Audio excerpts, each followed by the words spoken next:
Second episode की request आप सभी की पूरी हो गई है और ये है second part of previous episode of keto diet. तो इस वीडियो में हमने काफ़ी इंटरेस्टिंग टॉपिक कवर किए हैं और आई एम श्योर कि आपको अगर पूरा वीडियो देखा है आपने पिछला वाला तो इस वीडियो को समझने में आसानी होगी। और इस वीडियो को अगर आपने पूरा देख लिया तो आपके सारे कॉन्सेप्ट जो कीटो डाइट के रिगार्डिंग है वो क्लियर हो जाएंगे। हमेशा के लिए आपको दूसरी वीडियो देखने की ज़रूरत नहीं पड़ेगी कीटो डाइट पर। दूसरी बात, एक एक मिनट की रील्स और शॉर्ट्स में जो आपको कंफ्यूजन होती है कीटो डाइट से रिगार्डिंग या फिर हेल्थ या लाइफस्टाइल या डिजीजेस के रिगार्डिंग, वो आप इस 1.5 घंटे की जो एपिसोड है इसको देखने के बाद वो क्लियर हो जाएगी। और इसमें हमने इंटरेस्टिंग टॉपिक कवर किए हैं जैसे कि कीटो डाइट में कौन से फूड आइटम्स हम इंक्लूड कर सकते हैं, ट्रैवलिंग के दौरान कीटो डाइट कैसे मैनेज करें।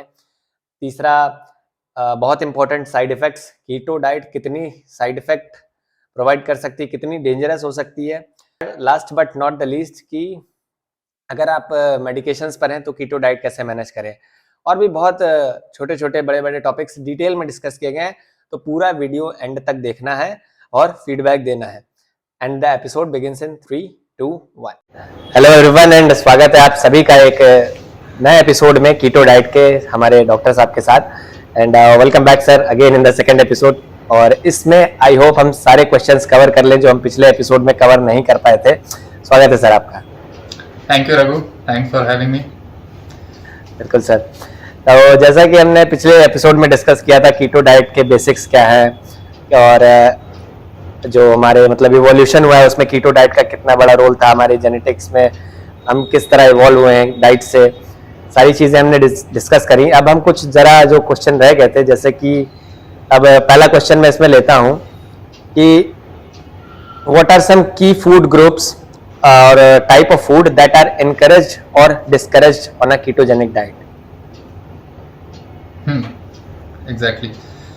जहां तक मैंने डिफाइन किया था कीटोजेनिक डाइट को, उसमें मैंने बताया था स्टार्चेस सारे रिमूव हो जाएंगे, जिसमें सीरियल्स ग्रेन्स जितने भी आते हैं वो हट जाए तो बहुत अच्छी बात है। यूजुअली ग्रेन्स में पल्सेस वगैरह लेग्यूम्स को लोग इंक्लूड करते हैं क्योंकि वीगन फॉर्म भी कर रहे होते हैं, बहुत लोग वेजिटेरियन फॉर्म भी कीटो कर रहे होते हैं, तो वो रहता है। स्टार्ची कार्ब्स जो होता है वो निकल जाता है, जिसमें राइट, व्हीट, मेज, कॉर्न, ये सारी चीजें आ जाती हैं, उनको हटाना पड़ता है। फ्लावर बेस्ड जितने भी आइटम्स होते हैं उनको हटाना पड़ता है। फ्रूट्स अगर देखा जाए तो फ्रूट्स में भी सारे फ्रूट्स ऑलमोस्ट बहुत ही हाई शुगर कंटेंट वाले फ्रूट्स होते हैं।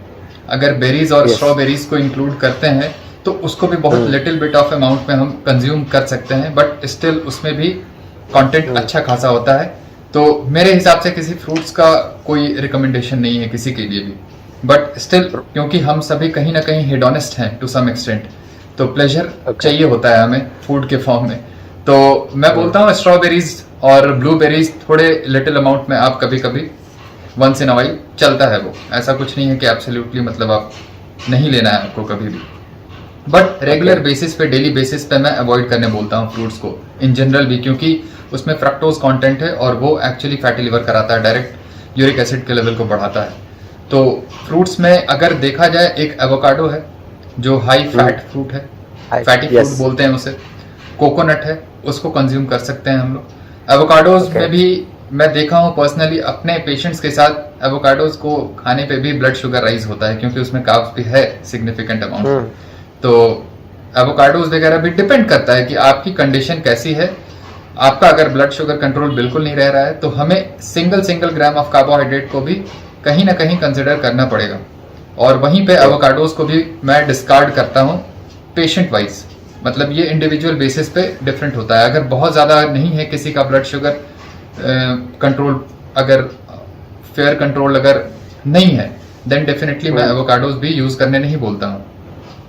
तो अगर एवोकाडोज को ही हटा दिया हमने, देन डेफिनेटली सारे फ्रूट्स को हटाना पड़ेगा, क्योंकि अगर फैटी फ्रूट ही हम अगर मोस्टली, क्योंकि वो फैटी है नेचर में, कार्ब्स बहुत कम है, तो अब अगर उसे भी हटाना पड़े देन डेफिनेटली इसका ये मतलब होता है कि हमें किसी फ्रूट्स को लेने की ज़रूरत नहीं है फिलहाल, क्योंकि हमारा डायबिटीज़ बहुत ज़्यादा बढ़ा हुआ है, बहुत ज़्यादा अनकंट्रोल्ड है। तो मैं उस तरह से फ्रूट्स को मैं ये बताता हूँ सभी को कि किस तरह से आपको कौन सा लेना है, कौन सा नहीं लेना है। तो फ्रूट्स में भी ऑलमोस्ट बहुत सिलेक्टिव फ्रूट्स हैं, जो सो कॉल्ड जो लो ग्लाइसेमिक फ्रूट्स लोग बोलते हैं, बहुत सारे फ्रूट्स को, इवन एप्पल को भी लो ग्लाइसेमिक फ्रूट्स लोग बोलते हैं, उस तरह से वो होता नहीं है एक्चुअली। क्योंकि जब आप ग्लाइसेमिक इंडेक्स को भी मैं कवर कर चुका अपने यूट्यूब वीडियो में, तो ग्लाइसेमिक इंडेक्स जैसी चीज कुछ होती नहीं है। वो फिक्स्ड वैल्यू जो हमें बताया जाता है कि इस फूड का ये वैल्यू है, उस तरह से हमारी बॉडी में वो एक्ट नहीं करता। हम जब उसे खाते हैं तो हमारा रिस्पॉन्स ग्लूकोज का काफी ज्यादा उससे आ जाता है, और हमें थ्योरी में ये पढ़ाया गया है कि इसका 55 है वैल्यू, जो भी है 50 है 55 है, बट हम खाते हैं तो उसका ग्लूकोज का रिस्पॉन्स ऐसा आता है बॉडी में, ऐसा लगता है कि वो हाई ग्लाइसेमिक फूड आइटम्स था।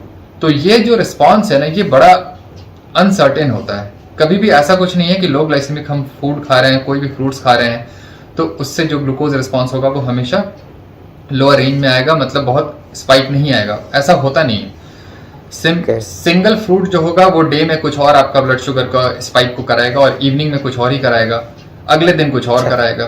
तो वेरिएबल चीजों को आप फिक्स्ड मान करके खाए जा रहे हो, और आपका ब्लड शुगर कंट्रोल नहीं है उस वजह से। और मोस्ट ऑफ द डॉक्टर्स जो है इस चीज को एड्रेस नहीं कर पा रहे हैं, क्योंकि उनको पढ़ाया गया उसी तरह से कि ग्लाइसेमिक इंडेक्स है, ये लो है, ये मीडियम है, ये हाई है, हाई वाले को यूज नहीं करना है, लो वाले को यूज करना है। ये सब गलत है, नॉनसेंस है कंप्लीटली।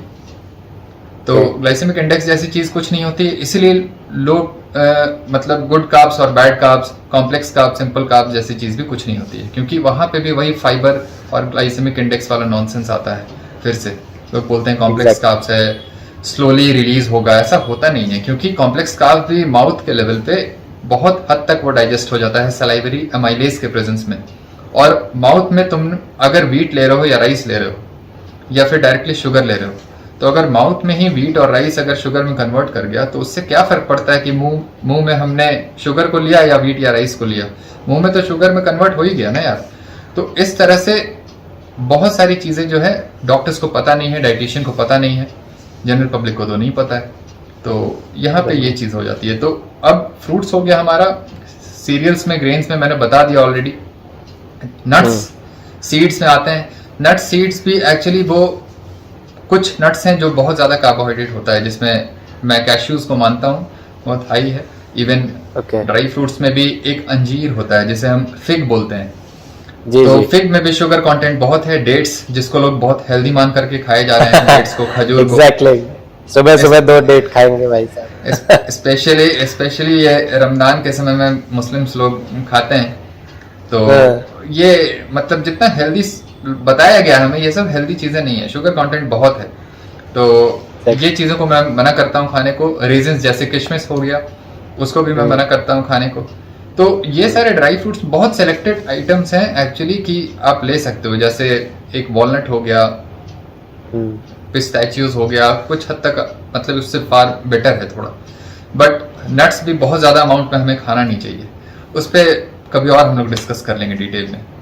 तो अगर देखा जाए तो एक मैकेडेमिया नट्स हुआ जिसको यूज किया जा सकता है, और वॉलनट हुआ अगर बहुत ज्यादा नट्स आपको खाने का मन भी है तो, क्योंकि नट्स बहुत टेस्टी तो ऐसा कुछ होता नहीं है। लोग को बस ऐसा लगता है, क्योंकि इस तरह से इनग्रेन्ड है लोग उस बिलीफ को लेकर, तो उनको ऐसा लगता है नट्स खा लेंगे बहुत कुछ मिल जाएगा। ऐसा कुछ एक्स्ट्रा ऑर्डिनरी चीजें आपको नहीं मिल रही हैं जो मीट से और एग से मिल जाता है ऑलरेडी आपको।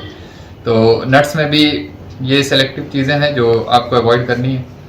तो पीनट्स वगैरह है, आप थोड़ा बहुत अमाउंट में खा सकते हो। पीनट्स मोस्ट ऑफ द लोगों को सूट नहीं करता है, ब्लोटिंग हो जाती है उससे, गैस फॉर्म बहुत होता है उससे। तो क्योंकि एंटी न्यूट्रिएंट्स इसमें इतना ज्यादा होता है कि वो एक्चुअली गट के लेवल पे बहुत ज्यादा डिस्टर्ब करता है हमें और इरिटेट करता है स्टमक को, ऑक्सलेट्स वगैरह डायरेक्टली। या एग्जैक्टली, ऑक्सलेट्स हो गया, बहुत सारी चीजें, फाइटेट्स हो गया, लेक्टिन्स है, बहुत सारी चीजें। तो वो सारी चीज जो है गट को ट्रबल करता है। और ये नट्स की बात हो गई। अब डेयरी ग्रुप में आते हैं हम लोग। डेयरी में मिल्क, डायरेक्टली जो लिक्विड मिल्क होता है उसमें तो शुगर कंटेंट है ठीक ठाक, क्योंकि लैक्टोज है, और लैक्टोज अल्टीमेटली ब्रेक डाउन होगा ग्लूकोज और गैलेक्टोज में।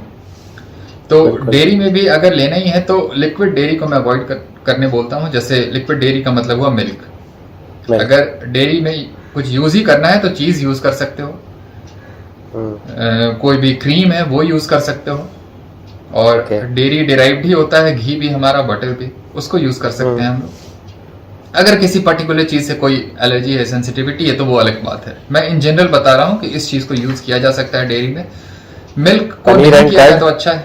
हाँ, पनीर कर्ड भी बिल्कुल कर सकते हैं हम लोग। Butter milk to some extent, butter milk भी चलेगा, बढ़िया है वो भी। Okay, so fermented form of dairy is fine, I think.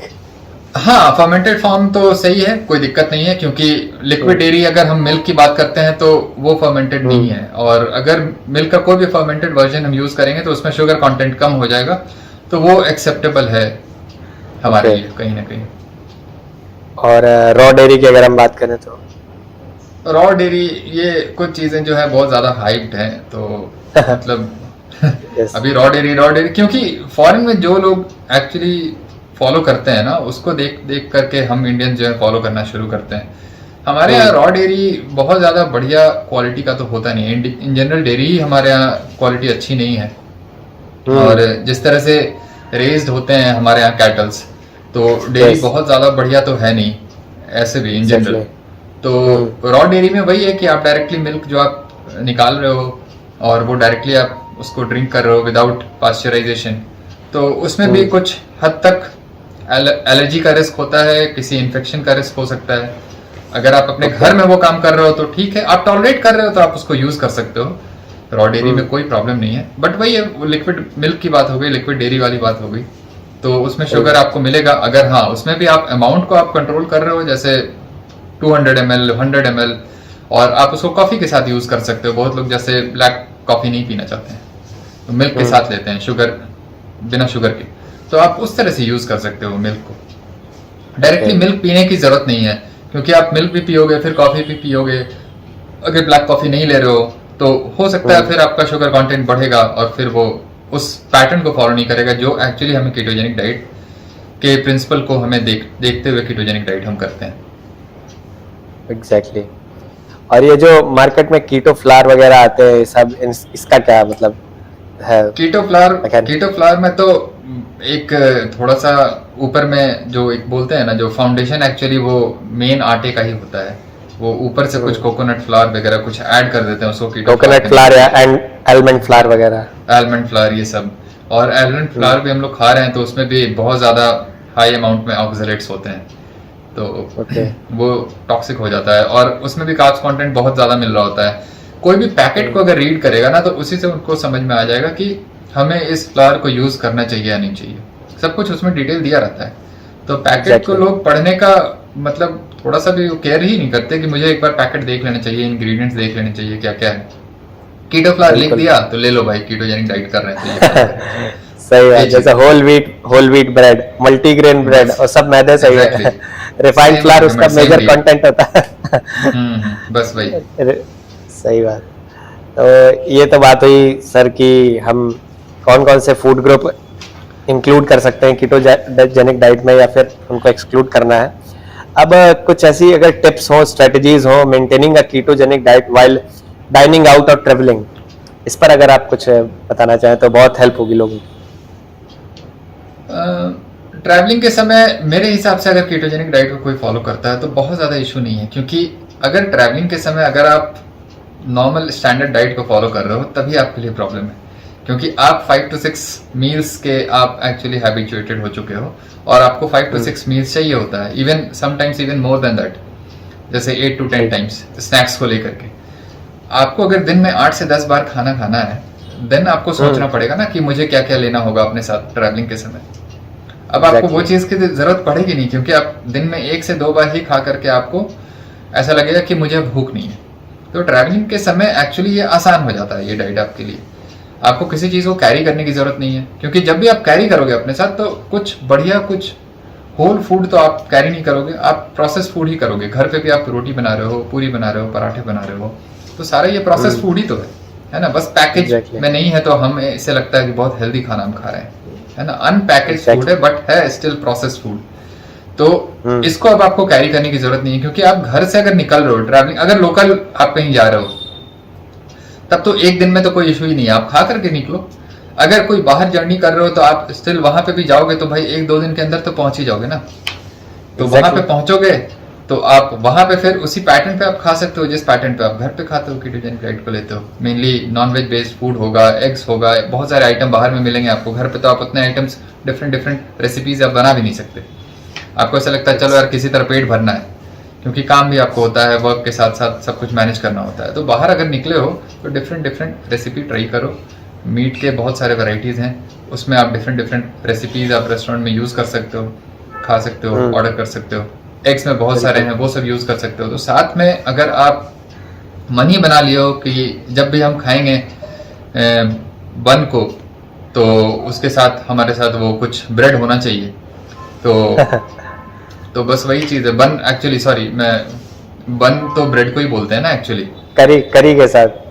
हाँ, जो भी है, मतलब नॉर्मल भी जो हम लोग पिज्जा बर्गर जो बोलते हैं, तो बर्गर में एक्चुअली जो पैटीज होता है मीट का, तो उसके साथ हमेशा हम यूजुअली बन को यूज करते हैं।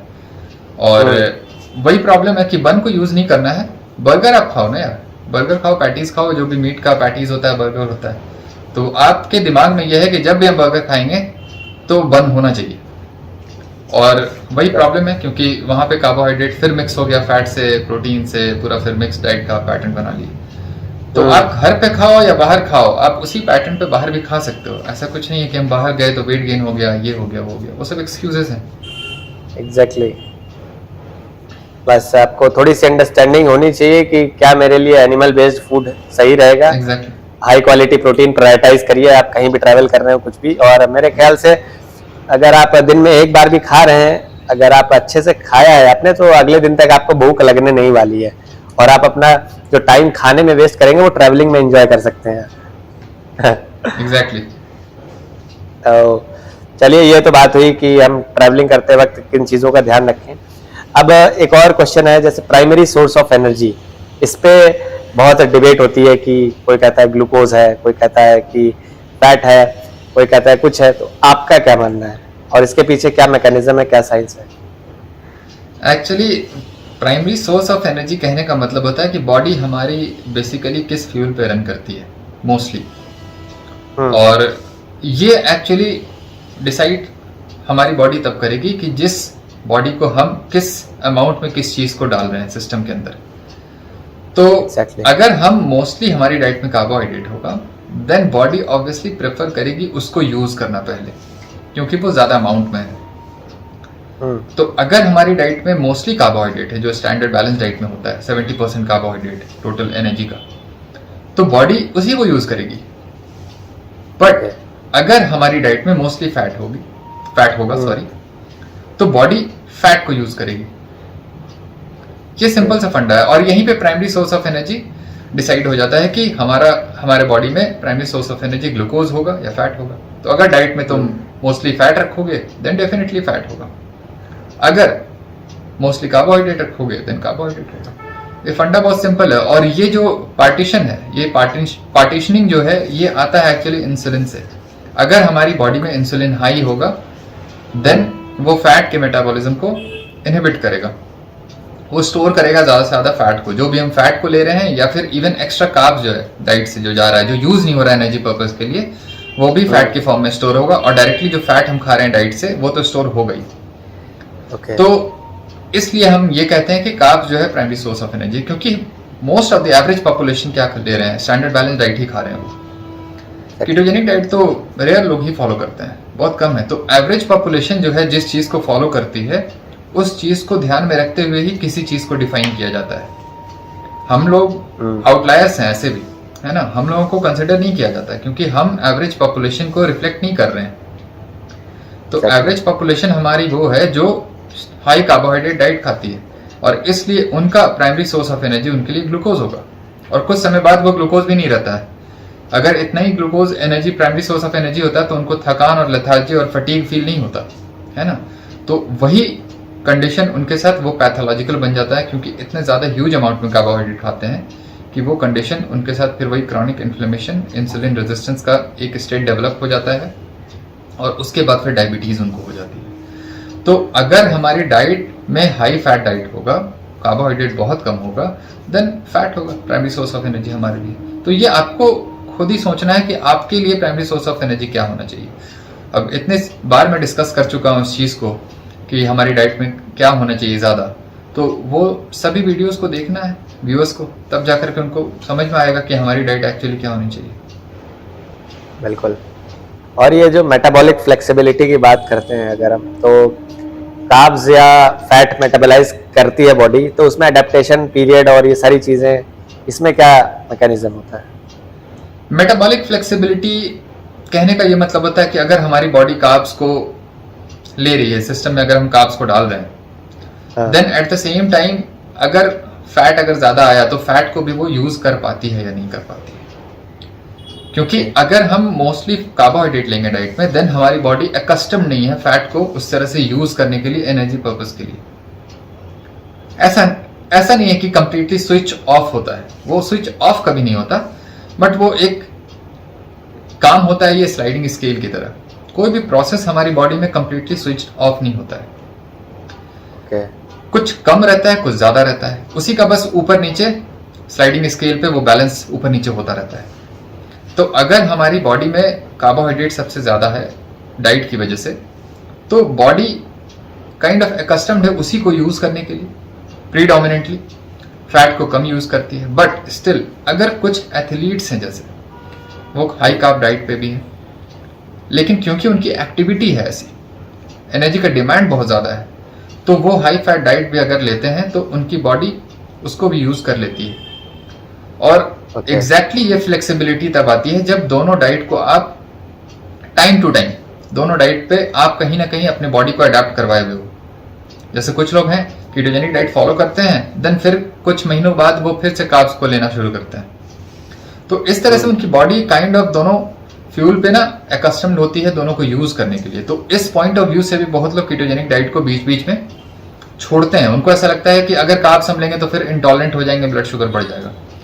उसको ध्यान में रखते हुए वो बार बार कीटोजेनिक डाइट को छोड़ते हैं, फिर एक महीने तक वो कार्ब्स खाते हैं, फिर से कीटोजेनिक डाइट पे जाते हैं। ये बहुत अच्छे लोग ऐसा कर रहे हैं क्योंकि उनके पास बेसिक अंडरस्टैंडिंग नहीं है। मतलब बड़े बड़े ये लोग मतलब स्पीकर हैं और काफी मतलब एलीट लोग हैं मैं कह सकता हूँ, क्योंकि ये लोग बहुत सारे लोगों को कोचिंग भी देते हैं और वो उसको इस तरह से ये सोचते हैं कि अगर हम कार्ब्स को नहीं खाएंगे तो हम इंटॉलरेंट हो जाएंगे, फिर हमें कार्ब्स मिलेगा तो हमारा ब्लड शुगर बढ़ जाएगा। तो इस चीज को वो अच्छा मानते नहीं है। तो मैं ऐसा बोलता हूँ अगर बढ़ भी जाएगा तो दिक्कत क्या है, 3 से 4 दिनों में नॉर्मल हो जाएगा। तो उसको ध्यान में रखते हुए आप कार्ब्स को बार बार खाते हो और सो कॉल्ड मेटाबॉलिक फ्लेक्सिबिलिटी के पीछे भागते हो। इसकी जरूरत नहीं है, वो रिक्वायरमेंट नहीं है, क्योंकि आप कहीं भी जाओगे ऐसा तो नहीं है कि आपको मिलेगा नहीं लो कार्ब फूड आइटम्स, है ना, मिल जाएगा। लेकिन बस दिमाग में वही है कि 1 वीक तक आपका ब्लड शुगर बढ़ा रहेगा तो फिर हमारी बॉडी बहुत ज्यादा डिरेल्ड हो जाएगी। ऐसा होता नहीं है। तो उसको ध्यान में रखते हुए आपको ये स्विच करने की जरूरत नहीं है, बार बार कीटो करना, बार बार छोड़ना, रिक्वायरमेंट ही नहीं है वो कहीं से भी, फुलिशनेस है। So, are there any specific health conditions or concerns that may be improved or worsened by ketogenic diet? Health complication, long term consequence ketogenic diet का यही है कि सारी बीमारी आपकी ठीक हो जाएगी। और जहां तक साइड इफेक्ट की बात है, तो मैं जिस साइड इफेक्ट को अभी डिस्कस करूंगा वो साइड इफेक्ट ये कीटोजेनिक डाइट का नहीं होगा। जैसा कि मैंने बताया था फर्स्ट पार्ट में भी, वो स्विच करने का प्रॉब्लम है। क्योंकि जब भी हम हाई कार्ब डाइट से लो कार्ब डाइट की तरफ शिफ्ट करेंगे, देन बॉडी कहीं ना कहीं विड्रॉल सिम्टम देगी और वो उसका सिम्टम होगा, वो कीटोजेनिक डाइट का सिम्टम नहीं है। अगर कोई कीटोजेनिक डाइट कर रहा है और all of a sudden high carb diet करने लगे तो भी उसको वही प्रॉब्लम होगी, तो भी उसको सिम्टम्स आएंगे सारे। तो इसका ये मतलब नहीं है कि हम वो प्रॉब्लम हाई कार्ब डाइट का एक्चुअली तुरंत में हो गया, है ना। वहां पे भी जो प्रॉब्लम आएगा वो हमारा वो स्विच का ही प्रॉब्लम आएगा। तो एक्यूट मैनर में कोई भी डाइट इतना ज्यादा प्रॉब्लमेटिक नहीं हो सकता। इवन हाई कार्ब डाइट को भी लोग जितना ज्यादा क्रिटिसाइज करते हैं, ये एक्यूटली कहीं पे भी हमें प्रॉब्लम नहीं कर रहा है। ये तो क्रॉनिक टॉक्सिसिटी का इशू है, क्योंकि हम बचपन से ही खा रहे हैं, जब से पेट में थे तब से ही खा रहे हैं हाई कार्ब डाइट। माँ हमारी खाती थी और हम भी उसी से खा लेते थे हाई कार्ब। तो वो प्रॉब्लम क्रॉनिक टॉक्सिसिटी का है। तो कोई भी डाइट एक्यूट फॉर्म में कभी भी टॉक्सिक नहीं हो सकता हमारे लिए। तो इसलिए ब्लेम नहीं करना है हाई कार्ब डाइट को भी किसी भी साइड इफेक्ट के लिए, अनलेस अनटिल आप उसको लंबे समय से नहीं कर रहे हो। तो स्विचिंग का प्रॉब्लम होता है। ये सारा साइड इफेक्ट कीटोजेनिक डाइट का जो लोग बताते हैं साइड इफेक्ट है, ये सिम्टम्स आते हैं, ये सारा स्विच करने का प्रॉब्लम है। और उसमें मैं सिम्टम्स को डिस्कस करूंगा, साइड इफेक्ट्स को, इवन लॉन्ग टर्म कॉन्सिक्वेंसेस को ABCDE के हेडिंग में, है ना। क्योंकि ABC पढ़ना बहुत जरूरी है। अगर किसी चीज को आप सीखते हो, एजुकेशन, प्राइमरी एजुकेशन ही हमारा ABC से शुरू होता है।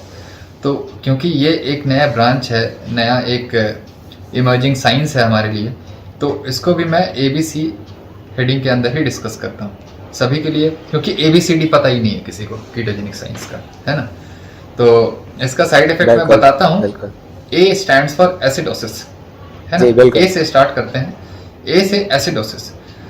जो भी लोग हैं जो एंटी कीटो होते हैं वो बोलते हैं एसिडोसिस होता है इससे, कीटोजेनिक डाइट करके ब्लड pH ड्रॉप करता है। तो ऐसा होता नहीं है, क्योंकि कीटोन बॉडी बन रहा है हमारे बॉडी में। क्योंकि कीटोन बॉडी को लोग फ्यूल मानते ही नहीं है ना, उसको वेस्ट प्रोडक्ट की तरह कंसिडर करते हैं। तो उनको ऐसा लगता है वेस्ट प्रोडक्ट हमारी बॉडी में बढ़ रहा है, टॉक्सिन बढ़ रहा है, तो वो एसिडोसिस कराएगा हमारी बॉडी में, हमारी बॉडी को एसिडिक कर देगा। ऐसा नहीं होता है। कीटोन बॉडी एक फ्यूल है, बॉडी उसको भी यूज करती है एनर्जी पर्पस के लिए, और वो अगर लो कार्ब डाइट से आ रहा है तो वो एसिडोसिस नहीं करा रहा है।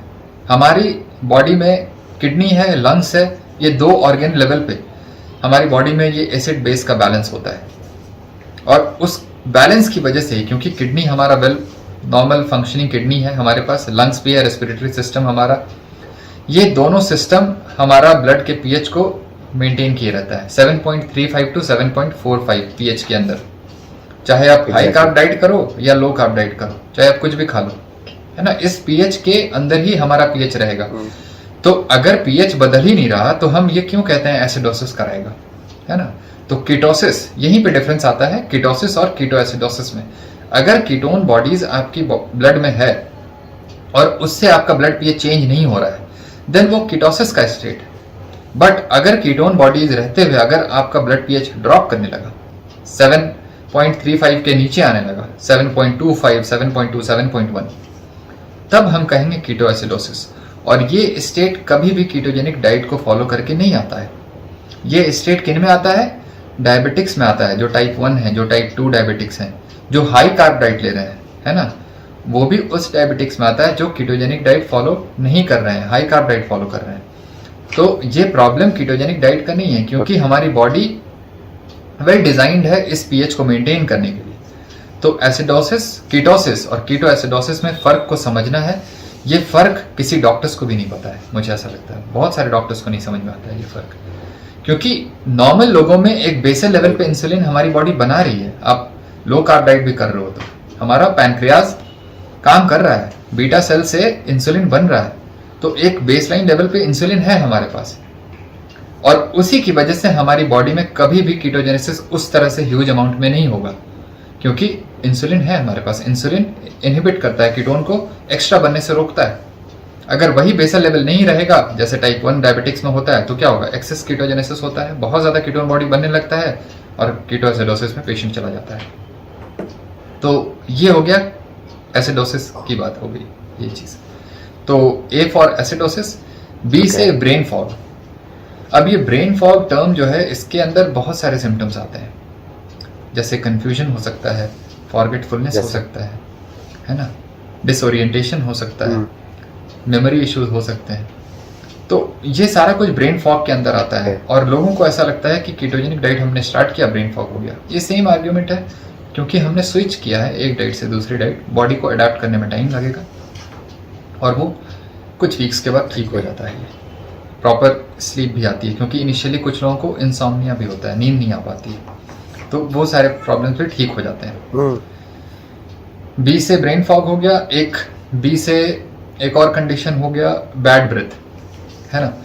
तो बहुत लोग बोलते हैं बैड ब्रेथ होता है कीटो से। अरे कीटो से बैड ब्रेथ इसलिए हो रहा है क्योंकि जब भी हम कीटोजेनिक डाइट करते हैं इनिशियली, तो क्योंकि कीटोन बॉडी बन रही है बट वो यूज नहीं हो रही है ना, क्योंकि यूज करने के लिए हमारे पास वो एंजाइमेटिक जो भी मशीनरी है वो डेवलप होनी चाहिए, तो वो हुई नहीं है डेवलप, क्योंकि अभी हम बहुत स्टार्ट ही किए हैं।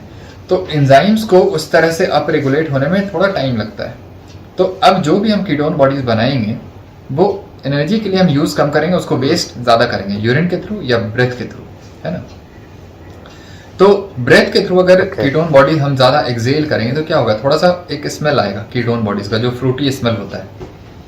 तो लोगों को लगता है कीटोजेनिक डाइट से बैड ब्रेथ होता है, और ये कुछ वीक्स की बात है ये भी, उसके बाद ये भी चली जाती है।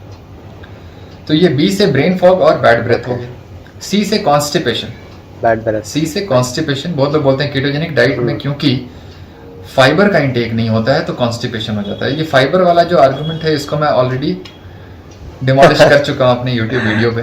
बिल्कुल। तो फाइबर से अब तो हंसी आती है फाइबर की अगर कोई बात करता है, सुपर फूड है फाइबर। तो जो फूड एक्चुअली डाइजेस्ट नहीं कर सकती हमारी बॉडी, उसको लोग सुपर फूड बताते हैं। तुम सोचो लोगों का लॉजिक कहाँ है एक्चुअली।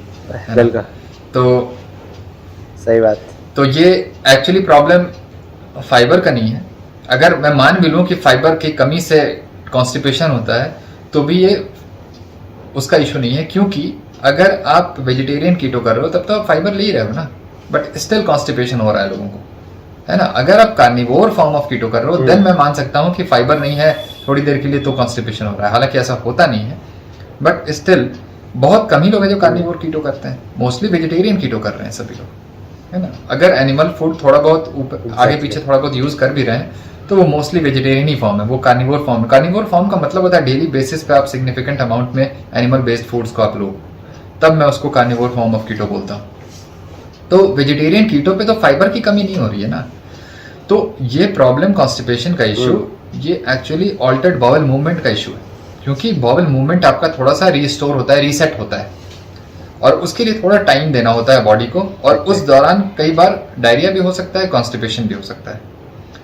तो इस बॉबल को थोड़ा सा टाइम देना है। जो आपके कोच होंगे, जो आपको गाइड कर रहे होंगे, वो आपको बेहतर बता पाएंगे कि किस चीज़ को कहाँ पे क्या मॉडिफाई करने की ज़रूरत है, और उस हिसाब से आपका टाइम के साथ ये प्रॉब्लम भी चला जाता है। तो डी तक हम आ गए, डायरिया तक, और ई से एक्सरसाइज परफॉर्मेंस डिक्रीज करता है। तो एक्सरसाइज परफॉर्मेंस डिक्रीज इसलिए कर रहा है क्योंकि सेम वहां पे भी वही बात आती है, क्योंकि आपकी बॉडी एकस्टम थी हाई कार्बोहाइड्रेट डाइट पे और ग्लूकोज को यूज करने के लिए, हाई इंटेंसिटी वर्कआउट कह लो या इन जनरल भी कोई भी एक्टिविटी कह लो। तो अब बॉडी को फिर से टाइम लगेगा, 3 मंथ्स का समय दो मिनिमम।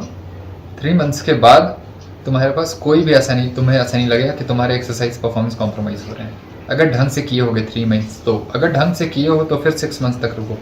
कुछ लोगों को ज़्यादा टाइम लगता है रिवर्स होने में, अडेप्ट करने में। तो अडेप्टेशन का भी जो पीरियड होता है ना, वो सभी के लिए अलग है। कौन कितना क्रॉनिकली सिक रहा है मेटाबॉलिकली, उस पर डिपेंड करेगा कि कौन कितनी जल्दी अपने अडेप्ट करता है इस डाइट पे। जो जितना लंबा सिकनेस है, जिसका क्रॉनिक है जितना ज़्यादा, उसको उतना ज़्यादा टाइम लगता है अडेप्ट करने में इस डाइट पे। तो इसलिए मैं बोलता हूँ डिलीजेंटली 6 मंथ्स करो किसी भी डाइट को, और अगर तुम डिलीजेंटली करोगे देन तुम्हें डिफरेंस फील होगा कि कौन सी डाइट सबसे सुपीरियर है, वो सब खुद ही समझ में आ जाएगा। लेकिन प्रॉब्लम क्या है कि वीगन वाले कभी करेंगे नहीं ना, वीगन छोड़ के कुछ भी, तो वो वही रट लगाए रहते हैं कि यही बेस्ट है, यही बेस्ट है, यही लॉन्जेविटी के लिए बेस्ट होता है। तो जब तक तुम सभी डाइट को नहीं करते हो, तुम इस तरह का क्लेम नहीं कर सकते हो कुछ भी। तो हम लोग सभी तरह की डाइट को फॉलो कर चुके हैं, और जो भी बेस्ट एक्सपीरियंस जिस डाइट पे मिलता है तभी हम बता रहे हैं। हम बायस्ड नहीं है किसी एक डाइट को लेकर के। जो बायस्ड है वो वीगन होते हैं, एग्जैक्टली। हम बायस्ड नहीं होते हैं, क्योंकि कार्निवोर वाले लोग ऑलरेडी देख चुके हैं वेजिटेबल्स, फ्रूट्स, ये सब खा करके। ऐसा नहीं है कि बचपन से कार्निवोर कोई कर रहा होता है, बहुत कम लोग होते हैं, गिने चुने लोग होंगे शायद। तो वो भी अटलांटिक रीजन में उनका वैसा नीश होगा, वहां पे वो अवेलेबल वही होगा, वही खा रहे होंगे, तभी पॉसिबल है। इन जनरल जो मॉडर्न सोसाइटी है हमारी, उसमें कोई भी इस तरह से डाइट को फॉलो नहीं कर रहा है। तो हर लोग कार्निवोर बने हैं तो एक सर्टेन पीरियड ऑफ टाइम के बाद बने, अच्छा खासा अपनी लाइफ को स्पेंड कर लिए हैं वो हाई कार्ब डाइट लेते लेते, तब जाकर के वो कार्निवोर डाइट कर रहे हैं। तो इसलिए हम जब वही बताएंगे तो हमारा पॉइंट ऑफ व्यू बायस्ड नहीं होगा, और उसको सीरियसली लेना पड़ेगा लोगों को, क्योंकि हमने सब कुछ किया है, तभी हम बता रहे हैं कि बेस्ट क्या है। तो यहां से ई हो गया हमारा, और एक ई से इलेक्ट्रोलाइट इम्बैलेंस, फालतू का आर्गुमेंट, क्योंकि इलेक्ट्रोलाइट इम्बैलेंस भी होगा इनिशियली, क्योंकि आप हाई कार्ब डाइट ले रहे थे, हाई कार्ब से हाई इंसुलिन था आपके पास, और इंसुलिन का काम होता है इलेक्ट्रोलाइट्स को रेगुलेट करना किडनी के लेवल पे। तो अब क्योंकि वो उस लेवल का इंसुलिन नहीं है आपके पास, तो इनिशियली बहुत ज्यादा अमाउंट में हम लूज करते हैं इलेक्ट्रोलाइट्स को, और ये अडेप्टेशन में भी फिर से वही कुछ समय लगता है, चला जाता है। ये ई से हो गया इलेक्ट्रोलाइट इम्बैलेंस और एक्सरसाइज परफॉर्मेंस डिक्रीज होना। अब एफ से आते हैं, तो एफ से फेट ऑफ क्रॉनिक डिजीज, जितने भी क्रॉनिक डिजीज हैं, क्रॉनिक लिवर डिजीज हो गया, फैटी लिवर हो गया, gall bladder disease, even gall bladder stones, kidney disease, है ना, हार्ट डिजीज, डिमेंशिया, ये सारा कुछ कराता है कीटोजेनिक डाइट, ऐसा बोलते हैं लोग, ठीक है, लेकिन एक्चुअली रियलिटी में क्या होता है, ये सारे डिजीज रिवर्स हो जाते हैं, है ना। Even diabetes. Exactly. तो अब क्या प्रॉब्लम है, गाउट, सारे क्रॉनिक डिजीज जो हैं वो बोलते हैं ये कराता है, और एक्चुअली क्या होता है, सारे डिजीज ये पेशेंट, हाँ सारे ऑलमोस्ट सारे पेशेंट्स सारे डिजीज को मैं रिवर्स कर चुका हूँ अपनी डाइट पे, सारे लगभग सब, इवन आर्थराइटिस। तो यही प्रॉब्लम है कि किसी डाइट को करते हुए शॉर्ट टर्म में अगर कोई कॉम्प्लिकेशन है ना, तो वो स्विच करने का प्रॉब्लम है, वो डाइट का प्रॉब्लम नहीं है। तो एफ से मैंने शॉर्ट में बता दिया कि किसी भी क्रॉनिक डिजीज में ये डाइट कॉन्ट्रा इंडिकेटेड नहीं है, मेरा कहने का मतलब है, क्योंकि ये बीमारी ही आपको इसलिए हुई क्योंकि आप इस डाइट को शायद नहीं ले रहे थे, इसलिए बीमारी हुई। अब इसलिए आपको ये डाइट को करना पड़ेगा। तो ये एफ से हो गया fate of chronic disease. Fate of chronic disease का एक्चुअली हो रहा है रिवर्सल, और लोग बता रहे हैं कि क्रॉनिक डिजीज इससे होती है ये। और जी से गैस्ट्रोइसोफेजियल रिफ्लक्स डिजीज, बहुत डॉक्टर्स बोलते हैं अरे फैट इतना खाओगे तो रिफ्लक्स डिजीज हो जाएगा, या जीआरडी तुम्हारा बढ़ जाएगा, गैस्ट्राइटिस हो जाएगा। क्योंकि जीआरडी में मोस्ट कॉमन जो एडवाइस होता है डॉक्टर से क्या होता है, तेल मसाला बंद, यही आती है, यही लाइन आती है उनको बस बोलना, तेल मसाला बंद, और कुछ नहीं आता है इन लोगों को। हाँ। और मैं बोलता हूँ ना मसाला बंद करने की जरूरत है ना तेल, तेल तो बंद करना चाहिए क्योंकि तेल नहीं खाना, फैट खाना है। तेल लिक्विड स्टेट है, और कोई भी फैट अगर लिक्विड स्टेट पे होता है रूम टेम्परेचर पे तो नहीं खाना होता है उसे। लेकिन उनका जो व्यू पॉइंट होता है वो ऑयल इस पॉइंट ऑफ व्यू से नहीं बताते हैं वो, क्योंकि उनको तो ऑयल और फैट का भी डिफरेंस नहीं पता है। वो फैट को मना करते हैं खाने को, उनको ऐसा लगता है फैट खाएंगे तो रिफ्लक्स होगा, इंडाइजेशन होगा, है ना। तो ये जीआरडी जी से ये हो गया, जो ये भी एब्सोल्यूट नॉनसेंस है ये। और अब आते हैं जी के बाद एच से हाइपर कोलेस्टेरोलीमिया। हंसी आ रही होगी सुन के क्योंकि इस पे तो वीडियो देखा मैंने आपका, क्योंकि हाइपर कोलेस्टेरोलीमिया जो है 45 मिनट का वीडियो है, मेडिकल कंडीशन नहीं है, इसे मेडिकल कंडीशन बनाया गया है स्टैटिन थेरेपी देने के लिए, है ना। तो अगर कोई कंडीशन है नहीं और उसे अगर बना दिया जाए कि अरे बाप रे कोलेस्ट्रॉल बढ़ गया तुम्हारा, अब हार्ट डिजीज हो जाएगी तुम्हें, तब क्या होगा, अब बिजनेस चालू होगा, अब यहाँ से स्टैटिन का थेरेपी चलेगा, स्टैटिन ड्रग्स दिया जाएगा तुम्हें ताकि कोलेस्ट्रॉल का नंबर कम हो। लेकिन एक्चुअली कोलेस्ट्रॉल का जो नंबर होता है वो तुम्हारे जीन डिसाइड करता है, और साथ में टू सम एक्सटेंट तुम्हारी डाइट उसको डिक्टेट करती है। तो अगर तुम्हारा जीन ऐसा है कि तुम्हारे कोलेस्ट्रॉल को नंबर को बढ़ा के रख रहा है, देन वो बॉडी का वो ऐसा डिजाइन है, वो पर्पस है कुछ, और उस पर्पस को जब तुम छेड़ोगे तो ऐसा नहीं है कि तुम हार्ट डिजीज से बच जाओगे, हार्ट डिजीज तो में होगा। मुझे कोई एक एग्जाम्पल बता दे जो स्टैटिन खा रहा है और उसको हार्ट डिजीज उसका प्रोग्रेस ना हुआ हो, है ना। वो सही बात, लगभग दोबारा दूसरा अटैक आता ही है सबको। दूसरा अटैक तभी नहीं आएगा जब वो शायद किडनी डिजीज से मर जाए वो पेशेंट, दोबारा अटैक आने से पहले, है ना। तो अगर किडनी डिजीज से उसकी जान नहीं गई है तो जान फिर जाएगी दोबारा हार्ट अटैक होने से। किसी और कारण से मर जाए तब तो अलग बात है, लेकिन एक बार अगर हार्ट अटैक आया तो हार्ट अटैक उसे दोबारा नहीं आएगा, ये पॉसिबल नहीं है, जीते जी वो आएगा। तो स्टैटिन्स का इंपॉर्टेंस खुद ही समझना है पब्लिक को, जनरल पब्लिक को, कि कोलेस्ट्रॉल का नंबर कम करके कौन सा पेशेंट अपने खुद को बचा लिया है हार्ट डिजीज, हार्ट अटैक से, ऐसा होता ही नहीं है। तो हाइपर कोलेस्ट्रोलेमिया कोई मेडिकल कंडीशन नहीं है, ये एक नंबर है जो आपकी बॉडी बता रही है कि ये इस नंबर में आपका कोलेस्ट्रॉल अभी के लिए इंपॉर्टेंट है और इसको मत छेड़ो। डाइट को देखो, बाकी चीज़ों को, कॉन्टेक्स्ट को देखो। मैं तो हर कुछ देखता हूँ और उसको देखते हुए ही एडवाइस करता हूँ पेशेंट को कि तुम्हें क्या करना है, कोलेस्ट्रॉल एक्चुअली तुम्हारा नंबर है और क्यों है और इसको क्यों छेड़ना नहीं चाहिए। तो मेडिकल कंडीशन ये तब होगा जब ये फैमिलियल हाइपर कोलेस्टेरोलेमिया एक कंडीशन होती है जहाँ पे कोलेस्ट्रॉल को बॉडी जो है यूज नहीं कर पाता उसको, है ना। तो क्या होगा, ब्लड में सर्कुलेट कर रहा होता है कोलेस्ट्रॉल बहुत ज्यादा। तो एलडीएल कोलेस्ट्रॉल का नंबर जो है 700-800 के अराउंड रहता है पेशेंट का, बैड कोलेस्ट्रॉल जिसको हम बोलते हैं एलडीएल सी को। तो वो भी अगर प्रॉब्लमेटिक होता है तो उसका भी मैं रीजन बताऊंगा क्यों प्रॉब्लमेटिक होता है। इसलिए प्रॉब्लमेटिक नहीं होता क्योंकि ब्लड में बढ़ गया, नहीं, कोलेस्ट्रॉल ब्लड में बढ़ने से प्रॉब्लम कभी होता ही नहीं है ना। ब्लड में बढ़ने से कभी कोई प्रॉब्लम नहीं होती है किसी को, उसका प्रॉब्लम मैं बताऊंगा, वो इंटायरली डिफरेंट सिनेरियो है। लेकिन इन जनरल जो मेडिकल कंडीशन नहीं है, सिंपली हाइपर कोलेस्ट्रोलेमिया है किसी को, वो कोई कंडीशन मेडिकल कंडीशन नहीं है, उसको ट्रीट करने की जरूरत नहीं है। वो एक आपका एक नॉर्मल स्टेट है जो आपकी बॉडी आपके लिए उस कोलेस्ट्रॉल के नंबर को रखना चाहती है और उसको डिस्टर्ब नहीं करना है आपको, बस वही। और हाइपर कोलेस्ट्रोलेमिया ये हो गया, वीडियो लोग देख लेंगे तो ज्यादा बेहतर समझ पाएंगे। एच से एक और आता है, बिल्कुल बिल्कुल, आई रिकमेंड एवरीवन। एच से एक और आता है हाइपोथायरॉयडिज्म। ये भी बहुत फनी लगता है मुझे जब भी लोग बोलते हैं कि अरे थायराइड डिसऑर्डर हो जाएगा यार, थायराइड कम हो जाएगा, हमारा मेटाबॉलिज्म स्लो डाउन हो जाएगा, बस यही सबको यही आता है बोलना, बस मेटाबॉलिज्म ही स्लो डाउन हो जाता है सभी का। तो हाइपोथायरॉयडिज्म का कॉन्सेप्ट ये है, क्योंकि हाइपोथायरॉयडिज्म कोई समझ ही नहीं पाया अभी तक कि हाइपोथायरॉयडिज्म कहते किसको है। बहुत लोगों को ऐसा लगता है कि हाइपोथायरॉयडिज्म बोला जाता है जब हमारा फ्री T3 फ्री T4 कम हो जाए, तब हम हाइपोथायरॉयडिज्म बोलते हैं। जो भी रेफरेंस रेंज है हमारा, so called normal reference range है ना, तो अगर वो नंबर से अगर हमारा कम हो जाए T3 T4 थायरोक्सिन का लेवल, तो हम बोलने लगते हैं हाइपोथायरॉयडिज्म। नहीं, ऐसे नहीं बोलते हैं हाइपोथायरॉयडिज्म।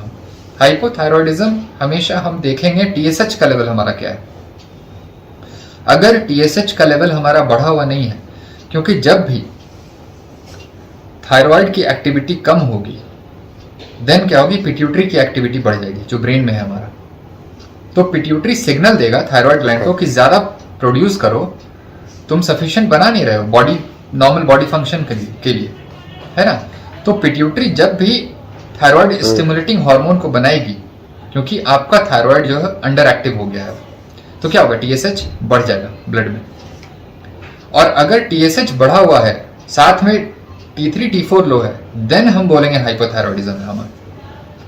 अगर TSH बढ़ा हुआ नहीं है, सिर्फ T3 T4 लो है सो कॉल्ड रेफरेंस रेंज से, तो हम उसको हाइपोथायरॉयडिज्म बोल ही नहीं सकते हैं, है ना। तो हाइपोथायरॉयडिज्म के लिए हमें दोनों चीजें देखनी होंगी, TSH का बढ़ा हुआ रहना और साथ साथ T3 T4 का घटना।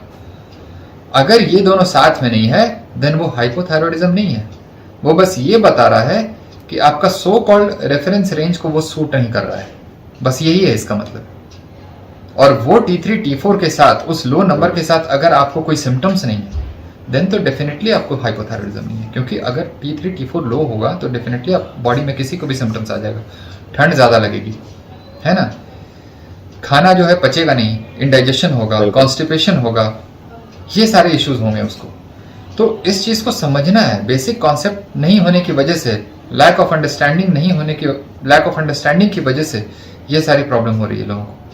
तो जो भी कीटोजेनिक डाइट कर रहे होते हैं उनका यूजुअली TSH लेवल नहीं बढ़ा हुआ होता है, उनका T3 T4 बस घटा हुआ होता है। तो तुम खुद समझो इसको हाइपोथायरॉयडिज्म क्यों बोलना है। और ये लो T3 T4 इसलिए आया क्योंकि जितना T3 T4 है हमारे ब्लड में वो शायद सफिशिएंट है हमारी बॉडी के लिए, इसलिए सो कॉल्ड नॉर्मल रेंज में वो नहीं है। तो अगर एक मैं एग्जांपल देता हूं इसको समझने के लिए बेहतर, अगर हम हाई कार्ब डाइट ले रहे होते हैं तो हमारे ब्लड में कंटिन्यूअसली इंसुलिन ज्यादा होता है ना, और उसको अगर कंपेयर करेंगे लो कार्ब डाइट वालों से तो उनका इंसुलिन क्या होगा, कम रहेगा। तो ये तो नहीं कहेंगे इंसुलिन डेफिशिएंसी हो गया उसको, है ना। तो सेम आर्गुमेंट यहाँ पे भी आता है कि अगर so called normal reference range से हमारा T3 T4 कम हो गया, इसका ये मतलब नहीं है हमें कमी हो गई उस चीज की, हमें इस डाइट पे, हाँ इस डाइट पे हमें उतने ही T3 T4 की जरूरत है शायद, इसलिए उतने लो नंबर पे भी हमारे बॉडी में कोई सिम्टम्स नहीं है, सिंपल बस। और H से एक और साइड इफेक्ट होता है हेयर लॉस, एलोपेशिया। अब प्रॉब्लम यह है कि बिल्कुल ये हेयर लॉस जो है ये डाइट की वजह से आया नहीं। जब भी हम डाइट बदलते हैं तो बॉडी एक काइंड ऑफ स्ट्रेस से गुजर रही होती है, क्योंकि हम एकस्टम नहीं है, भले ही वो हेल्दी कितनी भी हो वो डाइट, लेकिन ये न्यू चीज एक स्ट्रेसर की तरह काम करता है हमारी बॉडी में, और बॉडी रिएक्ट करती है उस पर्टिकुलर चीज के लिए, और जिसकी वजह से आप हेयर लूज करते हो। और इस कंडीशन को एक्चुअली एलोपेशिया नहीं बोलते हैं, इस कंडीशन को बोलते हैं टीलोजन एफ्लूवियम। टीलोजन एफ्लूवियम का मतलब होता है कि आपका जो हेयर फॉलिकल है वो suddenly all of a sudden आपका हेयर लॉस होने लगता है, क्योंकि आपने बॉडी में आप काइंड ऑफ एक स्ट्रेस दिए बॉडी को जो आपके लिए यूज टू नहीं थे आप उस चीज से, है ना। तो वो सारे हेयर जो है एक रेस्टिंग फेज में चले जाते हैं और वो झड़ जाते हैं, और कुछ वीक्स के बाद वो सारे हेयर्स फिर से आ जाते हैं। तो अगर इस डाइट पे आपके ऑल ऑफ ए सडन बाल गए हैं तो वो दोबारा वापस आ जाएंगे, उसके लिए चिंता नहीं करनी है आपको। और अगर बाल नहीं है ऑलरेडी तो फिर वो डाइट का तो इशू है ही नहीं, क्योंकि आप जब बाल आपके नहीं थे तो ऐसे भी आप इस डाइट को फॉलो नहीं कर रहे थे। तो वो कंडीशन कुछ और हो सकता है, न्यूट्रिशनल डेफिशिएंसी हो सकती है, मोस्टली वो एंड्रोजेनिक एलोपेशिया होता है मेल्स के कंडीशन में। तो एंड्रोजेनिक एलोपेशिया से मोस्ट ऑफ द मेल सफर कर रहे हैं, इवन मेरा भी वही कंडीशन है। तो मेरा भी जब मैं 17-18 का था तब से मेरे बाल जा रहे हैं। तो कंडीशन कुछ और है, हर चीज को ब्लेम कर देना किसी डाइट के लिए ये गलत है। तो एच से ये हो गया, और आई से इंसुलिन रेजिस्टेंस। जैसा कि मैंने बताया था पहले भी, इंसुलिन रेजिस्टेंस कराता है। अब मैं बताता हूं ऐसा क्यों बोलते हैं वो लोग, क्योंकि सभी लोग ये मानते हैं कि नॉर्मल हेल्दी डाइट क्या है, mix macronutrient diet, balance diet, ठीक है। अब बैलेंस डाइट में अगर हम बैलेंस डाइट को फॉलो कर रहे हैं जहां पे कार्ब्स भी है, फैट भी है हमारा, और एट द सेम टाइम हम क्या कह रहे हैं कि फैट इंसुलिन रेजिस्टेंस कराता है, तो ये जो नोशन आया कि कीटोजेनिक डाइट इंसुलिन रेजिस्टेंस कराता है, ये नोशन क्यों आया? क्योंकि ketogenic diet high fat diet है, और ये बहुत बड़ा मिसकॉन्सेप्शन है अभी भी कि सैचुरेटेड फैट इंसुलिन रेजिस्टेंस कराता है, डाइटरी फैट। अब अगर हम ये मानते हैं कि डाइटरी फैट इंसुलिन रेजिस्टेंस कराता है, देन कीटोजेनिक डाइट भी कराएगा, क्योंकि कीटोजेनिक डाइट का मतलब है high fat diet, high saturated fat diet. तो इस तरह से लोग जो है इसको बोलते हैं कि ये कीटोजेनिक डाइट इंसुलिन रेजिस्टेंस करा रहा है, और एक्चुअली में सैचुरेटेड फैट इंसुलिन रेजिस्टेंस कराता भी नहीं है। सैचुरेटेड फैट इंसुलिन रेजिस्टेंस कराता है वो इस कॉन्टेक्स्ट में बताते हैं कि तुम हाई कार्ब डाइट ले रहे हो ऑलरेडी, ठीक है, और उसके साथ साथ तुमने हाई सैचुरेटेड फैट भी ले लिया डाइट में। तो इंसुलिन का फंडा बहुत सिंपल है। अगर तुम्हारा सेल कार्बोहाइड्रेट से भरा हुआ है, ग्लूकोज से भरा हुआ है ऑलरेडी, तो अब तुम्हारा सेल जो है किसी फैट को वो एक्सेप्ट नहीं करेगा एनर्जी पर्पस के लिए, एक्सेप्ट नहीं करेगा, राइट, ठीक है। तो सेल अगर उसको एक्सेप्ट नहीं करेगा, डोरवे अपना खोलेगा ही नहीं, तो अब वो क्या होगा, तुम्हारा ट्राइग्लिसराइड जो तुम फैट खाए हो वो ब्लड में ही रहेगा, ठीक है। और वो ब्लड में जब रहेगा तो उसको लोग ये बोलते हैं कि ये अब क्योंकि ट्राइग्लिसराइड तुम्हारा बढ़ गया इसलिए अब तुम्हें इंसुलिन रेजिस्टेंस हो गया। क्यों हो गया? क्योंकि तुम सैचुरेटेड फैट खा ली। नहीं, तुम्हारी डाइट क्योंकि हाई कार्ब डाइट थी, वो ऑलरेडी तुम सेल को फिल किए हुए हो ग्लूकोज से, तो अगर सेल किसी एक फ्यूल से भरा हुआ रहेगा तो वो दूसरे फ्यूल को यूज ही नहीं करेगा, एक्सेप्ट ही नहीं करेगा। सेल के अंदर लेने की बात तो दूर की है, वो लेगा ही क्यों जब वो उसको केपेबल ही नहीं है अभी यूज करने के लिए। तो ये तो हाई कार्ब डाइट की बात हो गई। लेकिन यूजुअली कीटोजेनिक डाइट के लोग क्यों बोल रहे हैं? क्योंकि कीटोजेनिक डाइट जब कर रहा होता है कोई, तो वो फैट से अपने सेल को फिल कर रहा होता है मोस्टली, और सेल अगर फैट से फिल्ड हो रहा होगा तो वो ग्लूकोज को एक्सेप्ट नहीं करेगा सेल के अंदर, है ना, वो रिजेक्ट करेगा। और ग्लूकोज फिर हमारा क्या होगा, ब्लड में बढ़ने लगेगा हाई कार्बोहाइड्रेट पे। तो अब लोग उसको ये बताते हैं कि अब तुम्हारा इंसुलिन जो है काम नहीं कर रहा है ना। तो वो इंसुलिन काम क्यों नहीं कर रहा है, इसके पीछे जाना होगा। वो इंसुलिन काम इसलिए नहीं कर रहा है क्योंकि सेल उसको एडवाइस दे रहा है कि तुम अभी अपना डोरवे खोलो मत ग्लूकोज को एंटर करने के लिए, क्योंकि तुम अगर रिसेप्टर से बाइंड कर जाओगे तो ग्लूकोज को एक्सेप्ट मुझे करना पड़ेगा। ये है इशू। तो ये इंसुलिन उससे बाइंड ना करे और अपना सिग्नल को वो प्रोसीड ना करे, उसके लिए सेल उसको पहले से ही मैसेज दे दिया होता है कि ऑलरेडी हम फिल्ड है भाई, जो सिस्टम में डाल रहा डालने दो, हम तो नहीं लेंगे, ब्लड में बढ़े रहने दो, मुझे कोई ट्रबल नहीं है। यही फंडा है, और इसी कंडीशन को लोग डायबिटीज बोलते हैं, है ना। तो अगर इंसुलिन काम नहीं करता, बस ये जानते हैं क्यों नहीं कर रहा है, क्योंकि उसको बोला जा रहा है नहीं काम करने के लिए। इस चीज को समझना है।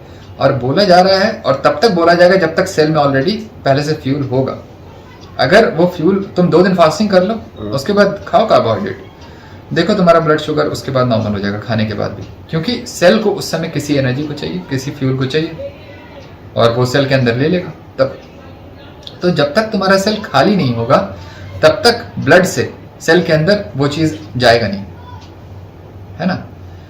तो इंसुलिन रेजिस्टेंस इसलिए एक्चुअली वैसा कोई कंडीशन नहीं है जैसा लोग डिस्क्राइब करते हैं, तो इसको मैं बताऊंगा डिटेल में। हालांकि मैं क्लियर हूं अपने पार्ट पे कि ये इंसुलिन रेजिस्टेंस एक्चुअली होता क्या है। ये इंसुलिन रेजिस्टेंस नहीं है, इसको सो कॉल्ड हम इंटॉलरेंस बोलते हैं, क्योंकि बॉडी पे हम ऑलरेडी हम फैट से भरे हुए हैं सेल्स को, तो बॉडी यही बोलती है कि जरूरत नहीं है यार, क्यों डाल रहे हो। तो बॉडी अगर कार्बोहाइड्रेट खाने का ब्लड ग्लूकोज बढ़ गया तो तुम समझ जाओ ये अभी डालने की जरूरत नहीं है इसको।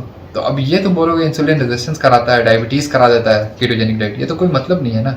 तुम खा ही क्यों रहे हो जब तुम्हारी बॉडी का रिक्वायरमेंट ही नहीं है कार्बोहाइड्रेट का हाई फैट डाइट पे, तो तुम खा के ग्लूकोज को बढ़ाओगे फिर बोलोगे डायबिटीज हो गया हमें, ये तो पागलपन है। तो बस यही चीज है। तो आई से ये हो गया, और आई के बाद अब कुछ आता नहीं है, सीधे एम और आर आता है। तो एम से मसल लॉस और आर से रिबाउंड वेट गेन, है ना। तो मसल लॉस ऐसा होता नहीं है कुछ भी, हम लोग डिटेल में बात करेंगे जब बॉडी बिल्डिंग से रिलेटेड जब मैं बनाऊंगा एक पॉडकास्ट और करेंगे कीटोजेनिक डाइट पे, तो मैं वो बता दूंगा। लेकिन मसल लॉस ऐसा कुछ नहीं होता है, और मैं बता भी दिया हूँ मसल लॉस क्यों नहीं होता है इसको अपने यूट्यूब वीडियो में, कि जो भी डाइटिशियन है, जो भी ट्रेनर है, फिजिकल ट्रेनर, वो कितना गलत न्यूट्रिशनल एडवाइस दे रहे हैं अपने क्लाइंट्स को जो भी बॉडी बिल्डिंग कर रहा है, तो उसी में मैं इसको एक्चुअली कवर कर चुका हूँ। तो वो भी वीडियो देख सकता है बंदा कोई भी। मसल लॉस नहीं होता है, इसका एक एस्पेक्ट हम इस तरह से भी समझ सकते हैं कि बल्किंग और कटिंग वाला जो ये पीरियड होता है, जो रिकमेंड करते हैं फिटनेस ट्रेनर्स, जब बल्क करते हैं लोग इतना ज्यादा गेन कर लेते हैं वेट, और वो जब कट करते हैं सेम वेट पर आ जाते हैं। तो एक्चुअली में उन्होंने वो मसल बिल्ड ही नहीं किया। अगर मैं मान भी लिया कि मसल लॉस होता है, मैं मान सकता हूँ to some extent muscle loss होता है। वो क्यों होता है? क्योंकि तुम 90% फैट खा रहे हो, 10% प्रोटीन खा रहे हो, तो हो जाएगा ना भाई मसल तुम्हारा। है ना।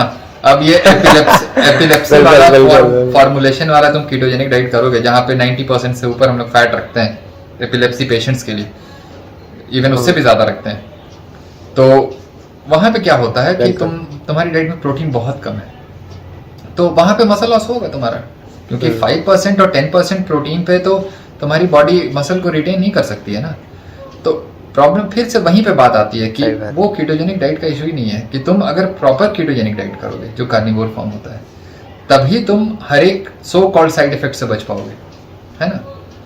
तो बस यही है। और एक आर से जो हमारा रिबाउंड वेट गेन रह गया, वो रिबाउंड वेट गेन का फंडा ये है कि बहुत आराम से लोग बोल देते हैं कि कीटोजेनिक डाइट किया, छोड़ा तो वेट गेन हो गया।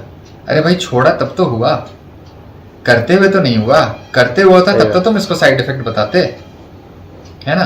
तो किसी तरह से बस बैश करना है, दिमाग में ये है कि प्रोपेगेंडा में रहना है, कीटोजेनिक डाइट को बैश करना है। तो अगर करते हुए तुम रिबाउंड वेट गेन करते हो, देन बोलो कि उसका वो साइड इफेक्ट है। करना नहीं है, छोड़ देना है, और फिर ये एक्सपेक्ट करना है कि छोड़ने के बाद भी हमारा वेट वैसा ही रहे। ऐसा कैसे हो सकता है? सिंपल सा फंडा है कि जिस भी प्लान को तुम फॉलो करके वेट लूज किए हो, उस पे सस्टेनेबल रहोगे, तभी तो वो कंटिन्यूसली तुम उस वेट को रख पाओगे बाहर, एक्स्ट्रा कभी वेट गेन नहीं करोगे। तो बस यही चीज है। अब कैलोरी डेफिसिट से तुम वेट लूज करोगे तो पूरी जिंदगी कैलोरी डेफिसिट में रहो, तभी वेट सही रहेगा तुम्हारा।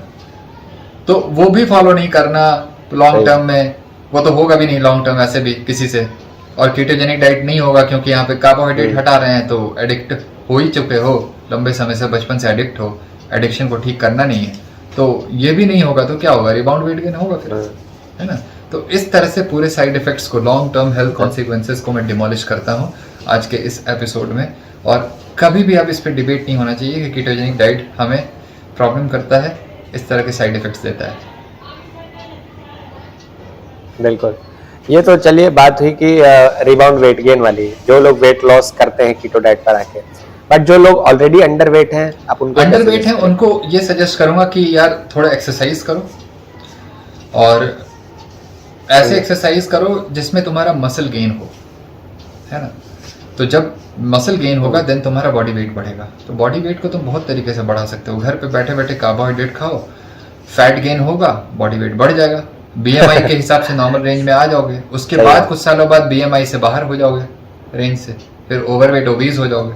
तो वो काम नहीं करना है। अगर तुम बहुत दुबले पतले हो, तुम्हारे पास क्यों बहुत दुबले पतले हो मतलब तुम्हारे पास फैट मास भी कम है, मसल मास भी कम है, तो तुम प्रायोरिटाइज करो मसल को बढ़ाने का, है ना। सिंपली वेट गेन नहीं करना। वेट गेन बहुत तरीके से कर सकते हैं। बैठे बैठे 5 लीटर पानी पी के 5 किलो बढ़ा लेंगे हम अभी के अभी, है ना। तो वही करना होता है। फिजिकली एक्टिव हो, किसी एक्सरसाइज रेजीम में तुम खुद को इन्वॉल्व करो, पार्टिसिपेट करो। वीकली थ्राइस एक्सरसाइज में बोलता हूँ, ट्रेनिंग करने बोलता हूँ सभी लोगों को। वेट ट्रेनिंग करो, हाई इंटेंसिटी ट्रेनिंग करो, रिकवर करो खुद को। बीच में एक दिन करो, एक दिन नहीं करो, एवरी अदर डे करो वर्कआउट, है ना। इस तरह से मसल गेन होगा तुम्हारी प्रॉपर डाइट पे, और वही बॉडी वेट, वही बॉडी कंपोजिशन तुम्हारे लिए हेल्दी होगा। Okay, but I think muscle gain का जो रेट होगा वो कंपैरेटिवली विजिबल उतना जल्दी ना हो शायद, इनिशियली स्लो। वो तो डिपेंड करता है मैं देखा हूँ, जितना पहले तुम शुरू करोगे रिस्पांस उतना बेटर होगा। अब जैसे कोई टीन्स है, अर्ली टीन्स, लेट टीन्स की मैं बात कर रहा हूँ, तो उनमें बहुत बढ़िया रिस्पांस आता है इनिशियली, क्योंकि उनके जो हार्मोन्स के लेवल होते हैं बहुत हाई होते हैं, और वो लंबा एक्सपोजर भी नहीं होता है कार्बोहाइड्रेट इंटेक का, है ना। तो मैं भी इवन 17 में ही शुरू कर दिया था। अब कोई आएंगे 35-40s में, तो वो डिफरेंस तो मिलेगा डेफिनेटली उनको ना, तो वो उस तरह से एक्सपेक्ट नहीं कर सकते। लेकिन इनिशियली मैं बहुत अच्छा रिस्पांस देखा हूँ लोगों में, जो भी अच्छे से वर्कआउट करता है। इवन खराब डाइट पे भी बहुत अच्छा रिस्पांस होता है, क्योंकि बॉडी की अपनी एक उस समय जो एक होती है ग्रो करने की कैपेसिटी, और बहुत अच्छा रिस्पॉन्ड करती है पुअर डाइट पे भी।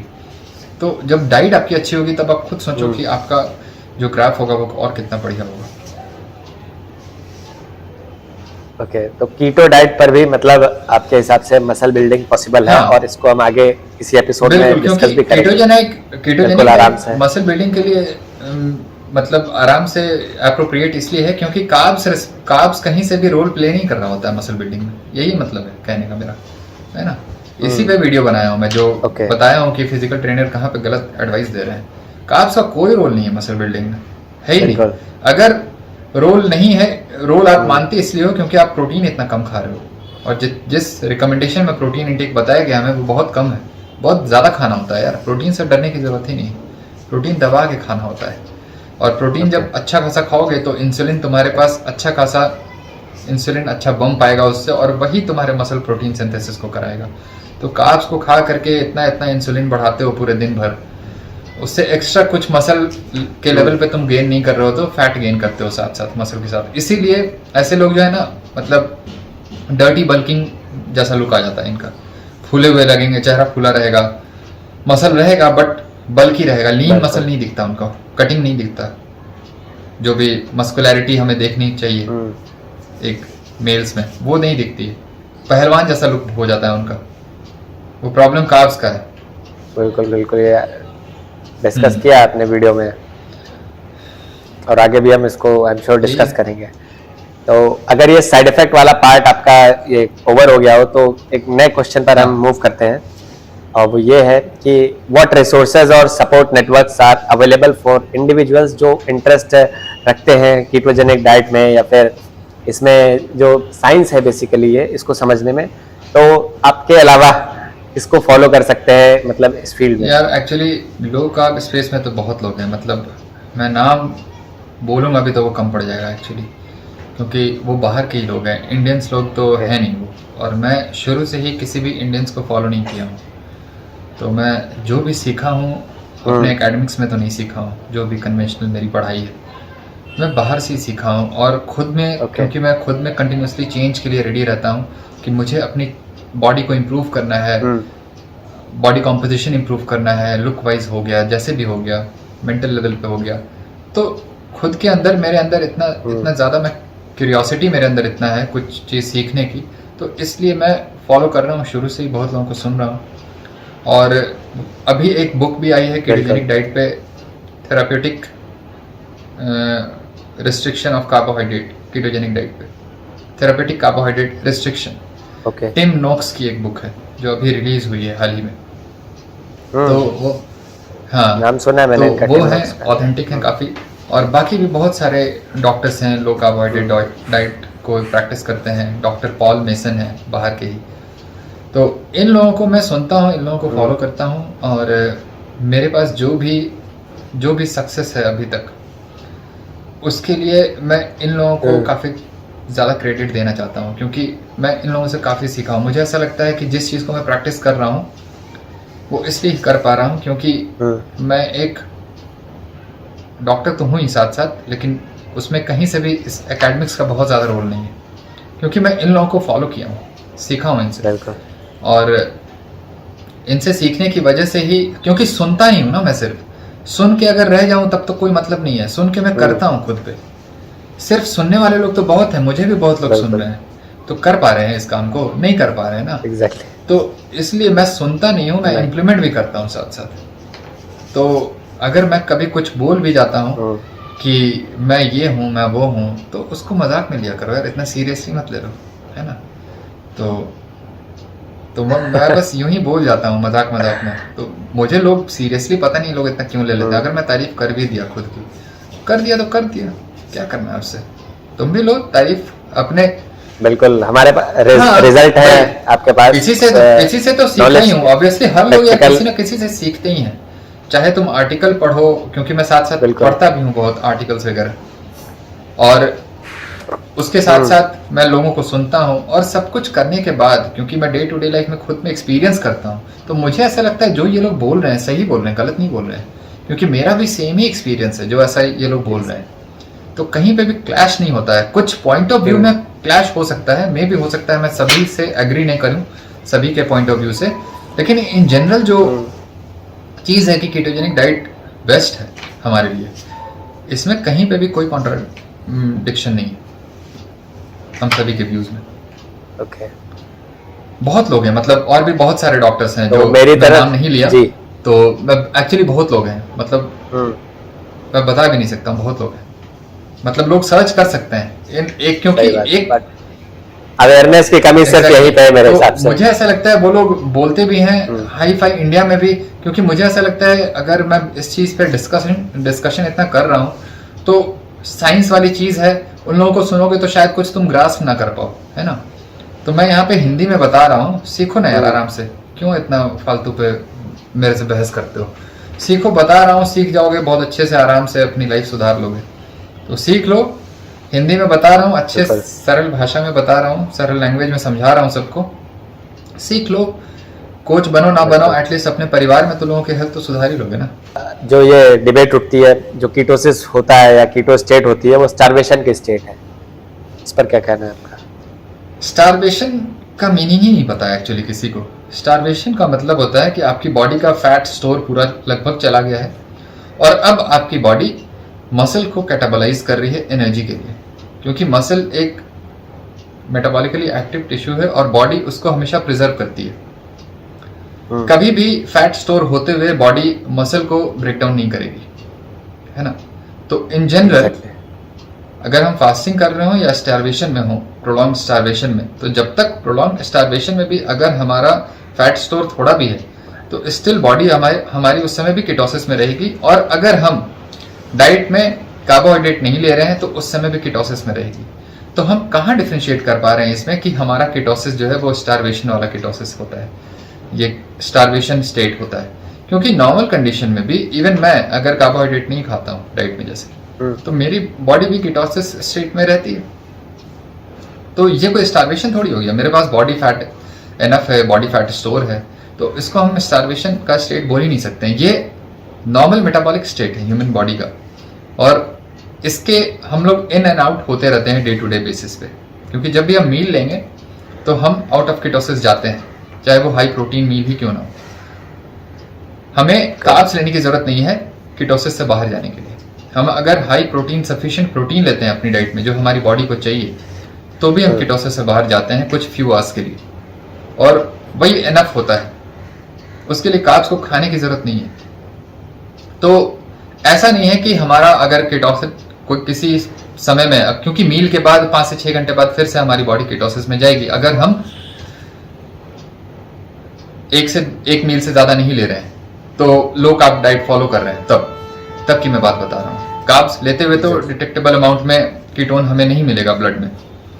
तो अगर उस स्टेट में हम हैं, अगर एक मील के बाद 6 घंटे बाद, तो वो नॉर्मल मेटाबॉलिक स्टेट है हमारा, वो स्टारवेशन का स्टेट नहीं है। स्टारवेशन तो हम कहेंगे जब हमारे पास फैट रहा ही नहीं, ऑलमोस्ट चला गया है, पूरा बॉडी उस समय जो है पूरा कैकेक्टिक दिखती है, ऐसा लगता है कि बंदा अब जी नहीं सकता है, सर्वाइवल इसका पॉसिबल ही नहीं। तो वो प्रोलॉन्ग्ड स्टारवेशन होता है जहां पे खाना नहीं मिल रहा होता है वीक्स तक लोगों को।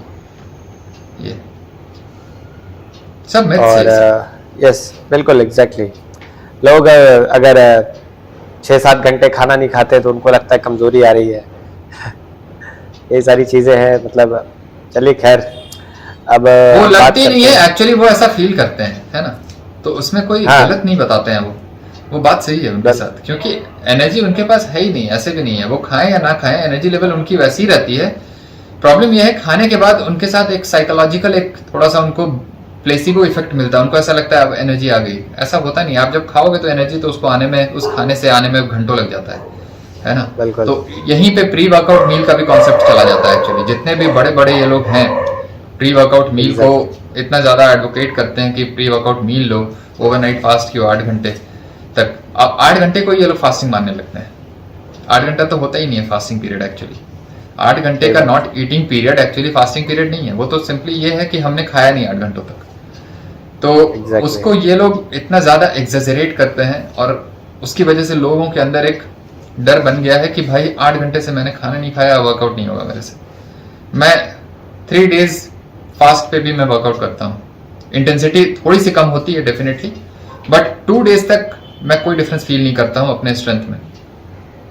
तो ये तो हालत है मतलब लोगों की। मतलब ऐसे ऐसे लोगों को पता नहीं कैसे पब्लिक जो है हीरो बना बैठी है, जीरो है पूरी तरह से। एग्जैक्टली। तो क्या आप कुछ सक्सेस स्टोरीज या टेस्टिमोनियल्स उन इंडिविजुअल्स के एक्सपीरियंस शेयर कर सकते हैं, अपनी हेल्थ इंप्रूवमेंट करी है कीटोजेनिक डाइट से?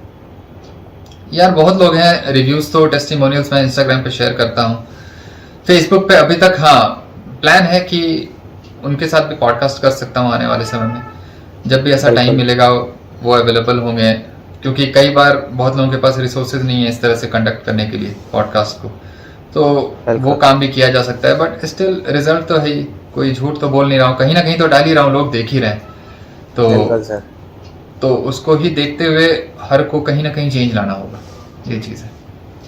ओके, सो नेक्स्ट क्वेश्चन है हमारा, what role does exercise play in a ketogenic lifestyle? Are there any specific exercise recommendation for those on a ketogenic diet? Exercise recommendation की जहाँ तक बात है, आप जो भी एक्सरसाइज करते हो, मेनली 2 तरह की ट्रेनिंग होती है। एक एंड्योरेंस ट्रेनिंग होती है, एक स्ट्रेंथ ट्रेनिंग होती है। तो स्ट्रेंथ ट्रेनिंग में जहाँ की हम बेसिकली अपने पावर को, स्ट्रेंथ को डेवलप कर रहे होते हैं, रेजिस्टेंस ट्रेनिंग का नाम देते हैं हम उसे। जो भी जिम वेट लिफ्टिंग हो गया, ये हो गया। एंड्योरेंस ट्रेनिंग बेसिकली हमारे माइंड में ये है कि एंड्योरेंस ट्रेनिंग का मतलब होता है steady state cardio. Exactly, steady state cardio करना, मैराथन रनिंग करना। इस पे मैं एक वीडियो बनाऊंगा बहुत जल्द, क्यों मैं कार्डियो के अगेंस्ट हूँ।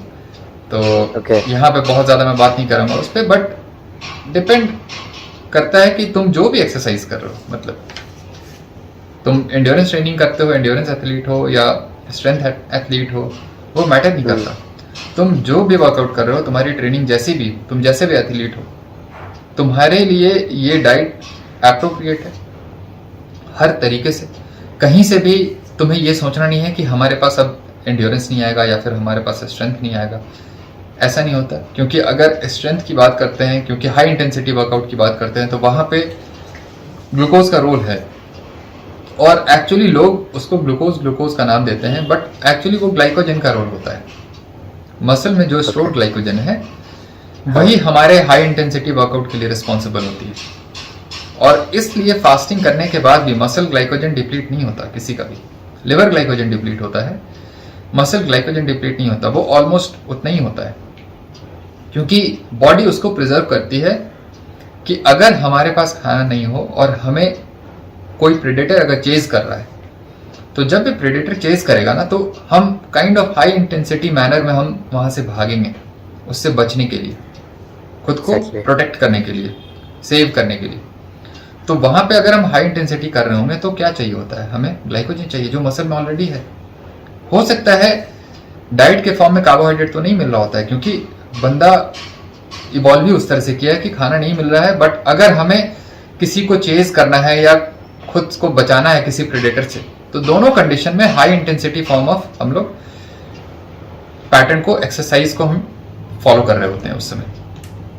और उस समय तेज भागते हैं, ये नहीं देखते हैं कि हमारा मॉडरेट स्पीड है, स्टेडी स्टेट कार्डियो वाला रेंज है, नहीं, पूरा फुल स्पीड होगा हमें, क्योंकि किसी को मार गिराना है अपने फूड के लिए, या फिर किसी का फूड नहीं बनना है, उससे बचना है। तो दोनों ही सिनेरियो में हम एक्चुअली हाई इंटेंसिटी परफॉर्मेंस कर रहे हैं, और वहां पे ग्लाइकोजन का रोल आता है। इसलिए मसल में ग्लाइकोजन होता है। कहीं पे अगर 4-5 दिनों से किसी को खाना ना मिल रहा हो, उसके बाद भी वो भागने के काबिल रहता है, इसलिए क्योंकि उसके पास स्टिल मसल ग्लाइकोजन है इनफ अमाउंट में। और ये कीटोजेनिक डाइट जब हम फॉलो करते हैं, तो क्योंकि मेटाबॉलिक एडेप्टेशन हमारा अभी हाई फैट की तरफ नहीं है, तो इनिशियली कुछ वीक्स तक प्रॉब्लम होती है, ग्लाइकोजन वाला इशू आता है, ग्लूकोज वाला इशू आता है। बट ओवर द टाइम क्या होता है कि आपकी बॉडी क्योंकि ग्लूकोज को अब मोस्टली बना रही होती है, क्योंकि आप डाइट में ले नहीं रहे हो, तो जो आप ग्लूकोज बनाओगे वही अल्टीमेटली ग्लाइकोजन के फॉर्म में स्टोर हो जाता है मसल में और लिवर में, और ये स्पीड बहुत ज्यादा बढ़ जाता है, अप रेगुलेट हो जाता है ये प्रोसेस। और इस अप रेगुलेशन की वजह से आपके मसल में ग्लाइकोजन सफिशिएंट अमाउंट में होता है, आप कार्बोहाइड्रेट लो या ना लो। तो यही फंडा है। तो उसको कोई मतलब नहीं है कि आप स्ट्रेंथ ट्रेनिंग कर रहे हो तो आपको कार्ब्स चाहिए, और एंड्योरेंस ट्रेनिंग कर रहे हो तो आपको कार्ब्स कम चाहिए, ऐसा कुछ नहीं होता है। जिस अमाउंट में आपको चाहिए उस अमाउंट में आपकी बॉडी में रहेगा, आप हाई कार्ब डाइट फॉलो करो या लो कार्ब डाइट फॉलो करो, यही फंडा है बस। ओके, तो नेक्स्ट क्वेश्चन जो हमारा है कि how does a ketogenic diet impact brain health and cognitive function? Exactly ये ब्रेन हेल्थ, और ये इसके बारे में मैं एक्चुअली बता चुका हूं पहले भी, कि जब भी प्रेफर्ड फ्यूल पे मैं बात कर रहा था। तो ब्रेन हेल्थ कहने का मतलब होता है, बहुत सारे स्पेक्ट्रम आएंगे इसमें, क्योंकि एक प्रॉपर एक ब्रेन हेल्थ ना एक अम्ब्रेला टर्म की तरह हम यूज करते हैं। उस ब्रेन हेल्थ में बहुत सारी चीज आ जाती है, बहुत सारी डिजीज पैथोलॉजी को हम डिस्कस करते हैं, बहुत सारे सिम्टम्स को हम डिस्कस करते हैं। तो ब्रेन हेल्थ हमारा कॉम्प्रोमाइज है, कहीं ना कहीं ब्रेन ऑप्टिमली फंक्शन नहीं कर रहा है, मेमोरी इश्यूज हो सकते हैं, कंफ्यूज स्टेट ऑफ माइंड होता है उसमें, और फॉरगेटफुलनेस होता है, ओरिएंटेशन प्रॉपर नहीं होता कि हमने कहाँ पे सामान को रखा, भूल जाते हैं अक्सर, ये कहाँ पे क्या सामान रखा था अभी याद नहीं आ रहा है यार। तो बहुत ज़्यादा फॉरगेटफुलनेस, ये सारी चीज़ें होती हैं। तो ये सारा कुछ ये बता रहा है कि ब्रेन हेल्थ आपका सही नहीं है, और ये सारा कुछ जैसा मैंने बताया था पहले भी, ये सिस्टेमिक इन्फ्लेमेशन की वजह से होता है, क्योंकि बॉडी में जब इन जनरल आपके इन्फ्लेमेशन होगा, क्रॉनिक इन्फ्लेमेशन होगा बेसल लेवल पे, लो लेवल का, तो ये आपके ब्रेन को इफेक्ट करता है। और इस इन्फ्लेमेशन वाले स्टेट में आपके ब्रेन जो है उस सफिशिएंट एनर्जी को यूज नहीं कर पाती, चाहे वो ग्लूकोज हो या फिर कोई भी एनर्जी का एक सोर्स हो। यहाँ पे एडवांटेज हमें मिलता है उस कीटोन का, क्योंकि कीटोन जो है ब्लड ब्रेन बैरियर को बहुत आराम से पास कर जाता है। तो ब्लड ब्रेन बैरियर को पास करने की वजह से कीटोन किसी भी तरह से ना वो रिस्ट्रिक्टेड नहीं होता कि वो ब्रेन में जा पाएगा या नहीं जा पाएगा। तो यहाँ पे कीटोजेनिक डाइट का यही एडवांटेज है, क्योंकि उस स्टेट में हमारा ब्रेन जो है वो ग्लूकोज को यूज नहीं कर पा रहा प्रॉपर, और जब भी एनर्जी से डिप्राइव्ड होगा, क्योंकि इतना ज्यादा मेटाबॉलिकली एक्टिव है, एनर्जी कंटिन्यूसली बहुत ज्यादा अमाउंट में चाहिए होता है, ब्रेन को कंटिन्यूसली वर्क कर रहा है, सभी सारे जितने भी पार्ट्स हैं हमारी बॉडी के उसको रेगुलेट कर रहा है, ये मास्टर है। तो वो अगर कॉम्प्रोमाइज होगा तो फिर ग्रेजुअली सब कुछ कॉम्प्रोमाइज होने लगेगा। तो इसलिए ये एनर्जी डेफिसिट में प्रॉपर काम नहीं करेगा, और वो जो एनर्जी गैप है वो हम एक्चुअली कीटोन बॉडीज के थ्रू प्रोवाइड करते हैं इस डाइट को फॉलो करके, या फिर एक्सोजेनस कीटोन्स जो बोलते हैं, जो मार्केट में अभी बहुत अभी हाइप में कि एक्सोजेनस कीटोन्स लेके मैंने अपने फॉरगेटफुलनेस को इम्प्रूव किया, बहुत सारे ब्रेन हेल्थ वाले जो इश्यूज थे वो ठीक हो गए। तो कर कुछ भी नहीं रहे, वो जो एनर्जी गैप है, जितनी एनर्जी ब्रेन को चाहिए प्रॉपर काम करने के लिए, उस एनर्जी गैप को वो फिल कर रहे हैं इस कीटोन बॉडी से, क्योंकि उस स्टेट में बॉडी ग्लूकोज को अच्छे से यूज नहीं कर सकती ब्रेन। ओके, बस यही है फंडा, और कुछ नहीं है। और वहीं से आपका हेल्थ रिस्टोर हो जाता है। चाहे आप डिमेंशिया ले लो, फॉरगेटफुलनेस ले लो, कोई भी साइकेट्रिक डिसऑर्डर ले लो, मूड डिसऑर्डर हो गया, एंग्जाइटी डिसऑर्डर हो गया, बहुत सारी चीज़ें ये वहीं से रिवर्स हो जाता है। ओके, तो नेक्स्ट क्वेश्चन जो हमारा है, can a ketogenic diet be modified और अडेप्टेड फॉर एथलीट्स और इंडिविजुअल्स विद स्पेसिफिक परफॉर्मेंस गोल?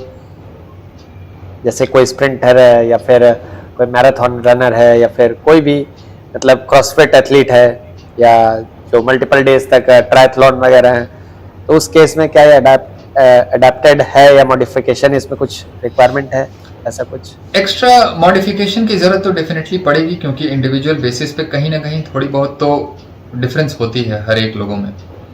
तो वो मैक्रोज में अल्टीमेटली हम फैट प्रोटीन के रेशियो में हम लिटिल बिट ऑफ चेंज ला सकते हैं। वो डिपेंड करता है कि कौन ज़्यादा हायर फैट की तरफ बॉडी जिसकी बेटर काम करती है, किसकी हायर प्रोटीन की तरफ काम करती है। ये सब की बॉडी थोड़ा सा अलग है, लेकिन ऐसा कुछ नहीं है कि कीटोजेनिक डाइट उनको नहीं चाहिए, उनको हाई कार्ब डाइट चाहिए। मेरा कहने का यही मतलब है। तो अल्टीमेटली फाइनली बात आती है अडेप्टेशन पे। आप अच्छे तरीके से अपने कोच के अंडर सही से किए कि नहीं किए, प्रैक्टिस उसको फॉलो किए कि नहीं, और अगर किए, ये ध्यान में रखते हुए आपको कोच जो बताया है वो पूरा किया बट स्टिल नहीं हुआ, तो हो सकता है आपका कोच सही से आपको गाइड नहीं किया हो, ये भी हो सकता है। तो प्रॉपर अडेप्टेशन तो आना ही है इस डाइट पे। अगर नहीं आ रहा अडेप्टेशन, देन इसका मतलब आपने डाइट सही से किया ही नहीं। तो कीटोजेनिक डाइट को फिर वो ब्लेम कर देते हैं कि कीटोजेनिक डाइट मुझे सूट नहीं किया। ये कीटोजेनिक डाइट का प्रॉब्लम नहीं है, ये आपके कोच का प्रॉब्लम है और ये आपके लैक ऑफ डिसिप्लिन का प्रॉब्लम है। तो या तो आपका कोच जो है कॉम्पिटेंट नहीं है, जो सस्टेनेबल बना नहीं पाया, आपकी बॉडी को अडेप्ट नहीं करा पाया, और या तो आप चीट कर लेते थे बीच बीच में, कुछ इधर उधर कुछ चीट करते थे जो आपके कोच को पता नहीं है। तो लिटिल बिट ऑफ मॉडिफिकेशन वो इंडिविजुअल बेसिस पे वो पर्सनल मेडिकल एडवाइस के अंदर आएगा, लेकिन इन जनरल हम कभी ये नहीं कह सकते कि किसी भी काइंड ऑफ एथलीट के लिए कीटोजेनिक डाइट सूटेबल नहीं होता है। ऐसा होता ही नहीं है। अरे भाई, जिस पैटर्न पे हम खाए हैं, अब उस पैटर्न पे हम एथलीट हों या डांस करें या गाना गाएं, क्या फर्क पड़ता है उससे? एक्टिंग करें, उससे कोई मतलब नहीं है ना। खाना तो वही खाना है। अब डिफरेंट जो एक्टिविटी है हमारी, वो रिक्वायरमेंट को बढ़ाएगी, कुछ ऑल्टरेशन उसकी वजह से आएगा, एक्टिविटी की वजह से, है ना। बट पैटर्न प्रिंसिपल जो है वो सेम रहेगा। ओके, और जो ये फैट एब्जॉर्प्शन वाला वो रेट है, वो इंडिविजुअल टू इंडिविजुअल वेरी करता है। जैसे आपने बोला कि किसी के लिए ज्यादा प्रोटीन सुटेबल है, किसी के लिए ज्यादा फैट, तो ये मतलब कैसे आएगा, मतलब कैसे आइडेंटिफाई करेगा एक इंडिविजुअल? जैसे कई लोग हैं जो वेट लूज नहीं कर रहे होते हैं, एक्स्ट्रा फैट है जिनके पास, तो उनको कई बार ऐसा लगता है कि वेट लूज नहीं हो रहा कीटोजेनिक डाइट पे, मे भी हो सकता है मुझे लिटिल बिट ऑफ कार्ब्स चाहिए होगा, मेटाबॉलिज्म कहीं स्लो डाउन तो नहीं हो गया, है ना। क्योंकि जब भी वेट लूज नहीं होता किसी का, फैट लूज नहीं होता, तो उनको ऐसा लगता है मेरा मेटाबॉलिज्म जो है शट डाउन कर गया है, स्लो हो गया है। सब हाँ स्लो हो गया है। सबके दिमाग में यही है, क्योंकि कोई अगर पूरी तरह से इलिटरेट भी, अगर कुछ नहीं भी जानते हैं न्यूट्रिशन के बारे में, मेटाबॉलिज्म टर्म उनको पता है कि ये एक टर्म है जिसका स्लो हो जाना बहुत कॉमन है और उसको वो यूज करते हैं, है ना, डेली बेसिस पे। तो ऐसा होता नहीं है एक्चुअली। कीटोजेनिक डाइट से मेटाबॉलिज्म स्लो डाउन नहीं होता है, इवन एक्चुअली इंस्टेंट वो बढ़ जाता है मेटाबॉलिज्म, बेसल मेटाबॉलिक रेट। तो अगर आपका वेट फर्दर ड्रॉप नहीं हो रहा, जैसे मैं एग्जांपल देता हूँ, 20 पाउंड्स आपने रिड्यूस कर लिया, 15 kg जो भी है, एक सर्टेन अमाउंट रिड्यूस कर लिया, उसके बाद आपका स्टबर्न फैट नहीं जा रहा है, देन वहां पे रोल आता है कि आप फैट को लिटिल बिट घटाओ और प्रोटीन को थोड़ा बढ़ाओ। कई बार ऐसा होता है कि कुछ लोगों को प्रोटीन को घटाना पड़ता है, फैट को बढ़ाना पड़ता है फैट लूज करने के लिए, ऐसा भी होता है। तो वहीं पे बात आती है कि आपका बेसलाइन, आपकी डाइट क्या है, हायर फैट की तरफ है या हायर प्रोटीन की तरफ है। अगर हायर फैट की तरफ रहते हुए अगर आप फैट लूज नहीं कर रहे हो, तो आप लोअर फैट की तरफ जाओगे ऑब्वियसली, है ना। अगर आप हायर प्रोटीन की तरफ रहते हुए फैट लूज नहीं कर रहे हो, तो आप लोअर प्रोटीन की तरफ जाओगे। यही कहने का मतलब है। तो आपको अपने बेसलाइन को देखना होगा कि आप ऑलरेडी अभी कर क्या रहे हो, प्री एग्जिस्टिंग जो आपकी डाइट है वो क्या है। और भी बहुत सारे सिम्टम्स के अकॉर्डिंग आप इसको ठीक कर सकते हो, मतलब आप आइडेंटिफाई कर सकते हो, सॉरी मेरा कहने का मतलब है। जैसे बहुत सारे इश्यूज होता है, लेथार्जी लग रहा है, माइल्जिया लग रहा है, बहुत सारी चीज़ें, तो कई बार उसमें भी प्रोटीन को आपको बढ़ाना पड़ता है, क्योंकि हायर फैट की वजह से क्या होता है, आपका प्रोटीन का जो कंटेंट होता है वो थोड़ा कम होता है, क्योंकि मोस्ट ऑफ द लोग इवन 70-30 भी नहीं कर रहे होते हैं, 70% फैट 30% प्रोटीन। प्रोटीन का भी फोबिया बहुत ज़्यादा है सोसाइटी में हमारे। हाई प्रोटीन डाइट से लोग डरते हैं, लिवर खराब हो जाएगा, किडनी खराब हो जाएगा, है ना। तो उस वजह से प्रोटीन को वो बहुत कम रखते हैं, 15 to 20% ही रखते हैं, और फैट को वो 80% रखते हैं, जो भी एक टिपिकल जो कन्वेंशनल कीटोजेनिक डाइट का एक फॉर्मुलेशन है। तो उस पैटर्न को फॉलो करने से कई बार बहुत लोगों को वीकनेस लगती है, क्योंकि प्रोटीन सफिशिएंट अमाउंट में नहीं जा रहा है। डायरिया भी हो सकता है, आई थिंक। हाँ बिल्कुल, क्योंकि फैट एब्जॉर्ब नहीं होगा तो क्या होगा, स्टिएटोरिया होगा, फैट के थ्रू, फैट आपका स्टूल के थ्रू बाहर आएगा। तो ये सारी चीजें आपको देखनी है, और उसकी वजह से फैट एब्जॉर्ब नहीं होगा तो फैट सॉल्युबल विटामिन्स भी आप लूज करोगे साथ साथ, है ना। तो वहीं पे प्रॉब्लम है। तो आपको हर चीज को देखना पड़ेगा, समझना पड़ेगा अपने सिम्टम्स को। इसलिए मैं बोलता हूँ कि अच्छा डॉक्टर कभी भी किताब पढ़ के कोई नहीं बन सकता है, या कोई भी कोच हो इन जनरल भी। अच्छा डॉक्टर, अच्छा कोच वही बनेगा जो अपने पर्सनल लेवल पे अपनी चीज़ों को उसको फॉलो किया हो, किताब भी पढ़ा हो, और जहाँ पे उसको ऐसा लग रहा हो कि ये गलत बताया जा रहा है तो उसको वो आइडेंटिफाई करे, एड्रेस करे। ऐसे नहीं कि किताब में लिख दिया तो सही हो गया, यही प्रॉब्लम है। और वहीं पे डिफरेंसेस आता है कि एक एवरेज स्टूडेंट भी कई बार जो है वो आगे निकल जाता है, जैसे मैं एक एवरेज स्टूडेंट हूँ। ऐसा एवरेज स्टूडेंट अगर हर मोहल्ले में हो जाए तो देश का उद्धार हो जाए सर। तो बस यही है। ओके, तो जो नेक्स्ट क्वेश्चन है हमारा, what are some common challenges और road blocks people may encounter when starting a ketogenic diet and how can they overcome them? सबसे बड़ा जो रोड ब्लॉक है यार एक्चुअली तुम्हारा कंपेनियन, क्योंकि जब भी तुम कर रहे होते हो तो तुम्हारे घर में कितने सपोर्टिव हैं लोग तुम्हारे लिए, है ना। क्योंकि बहुत कम लोग हैं जो सिंगल रह रहे हैं, है ना। कुछ ना कुछ तो मेंबर्स हैं ही उनके साथ घर पे, तो फैमिली मेंबर्स हैं, मदर है, पेरेंट्स हैं, मदर फादर, रिलेटिव्स हैं, आसपास कोई फ्रेंड्स हैं, तो वो लोग सपोर्ट नहीं करते हैं, है ना। वो लोग जब भी तुम कुछ नया करोगे तो उनको ऐसा लगेगा कि ये गलत है। सब लोग क्या इसी डाइट को फॉलो कर रहे हैं जो तुम इस पे आ गए अब अचानक से। तो ये चीज है, लोगों को समझना है कि अगर सब लोग नहीं कर रहे हैं इसलिए तो बीमार भी तो है, तो मुझे कुछ नया करने दो। तो वो सबसे बड़ा रोड ब्लॉक है कि सपोर्ट नहीं मिलता है। अगर स्टार्ट किया भी तो हस्बैंड को करना है बट वाइफ को कार्बोहाइड्रेट खाना है, तो वाइफ बोलेगी कि मैं तुम्हारे लिए अलग से तो बनाऊंगी नहीं, तो वो खाना है तो यही खाओ। तो यही प्रॉब्लम है, इस वजह से कंसिस्टेंटली लोग कर नहीं पाते हैं और छूट जाता है। फिर बोलते हैं कि सर किया था, रिजल्ट आया था, बट छूट गया, कर नहीं पाए। घर पे मम्मी बोले कि खाया करो, खाना पीना तुम सब बंद करती हो। तो मुझे ये नहीं समझ में आता है कि कीटोजेनिक डाइट को जब भी लोग फॉलो करते हैं तो ये क्यों मानने लगते हैं कि खाना पीना बंद हो गया। जस्ट बिकॉज रोटी चावल बंद हो गया तो इसका ये मतलब तो नहीं है खाना पीना बंद हो गया हमारा। तो यही है, इसी वजह से ये सबसे बड़ा रोड ब्लॉक है एक्चुअली। और यहीं पे आप कहीं ना कहीं डिमोटिवेट होते हैं जब आपको सपोर्ट नहीं मिलता। अब हर लोग मेरी तरह नहीं हो सकते, तुम्हारी तरह नहीं हो सकते, है ना। सही बात। जो अगेंस्ट द ग्रेन जाए, अगेंस्ट द रेजिस्टेंस भी कर पाए सब कुछ, वो मोटिवेशन सबके पास नहीं है। तो ऐसे लोग ही सफ़र करते हैं, कॉम्प्रोमाइज स्टेट में रहते हैं लॉन्ग टर्म तक, और फिर मुश्किल हो जाता है सस्टेनेबल बनाना। क्योंकि सस्टेनेबिलिटी जो है वो कंसिस्टेंसी से आती है। आप अगर किसी डाइट को 6 मंथ्स भी नहीं कर पा रहे हो कंसिस्टेंटली, देन बहुत मुश्किल है कि वो आपका एक लाइफस्टाइल बन पाएगा, नहीं बन सकता है।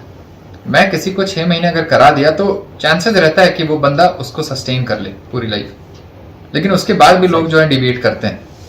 बट वो मेरी रिस्पॉन्सिबिलिटी नहीं है। मेरी रिस्पॉन्सिबिलिटी है तुम 6 महीने की अगर कोचिंग ले रहे हो मेरे से, तो तुम उस दौरान डिसिप्लिन रहो। और अगर तुम इतने समझदार हो और तुम अगर बेनिफिट देखे हो तो उसे अनसी तो कर नहीं सकते, इग्नोर तो कर नहीं सकते सिंपली।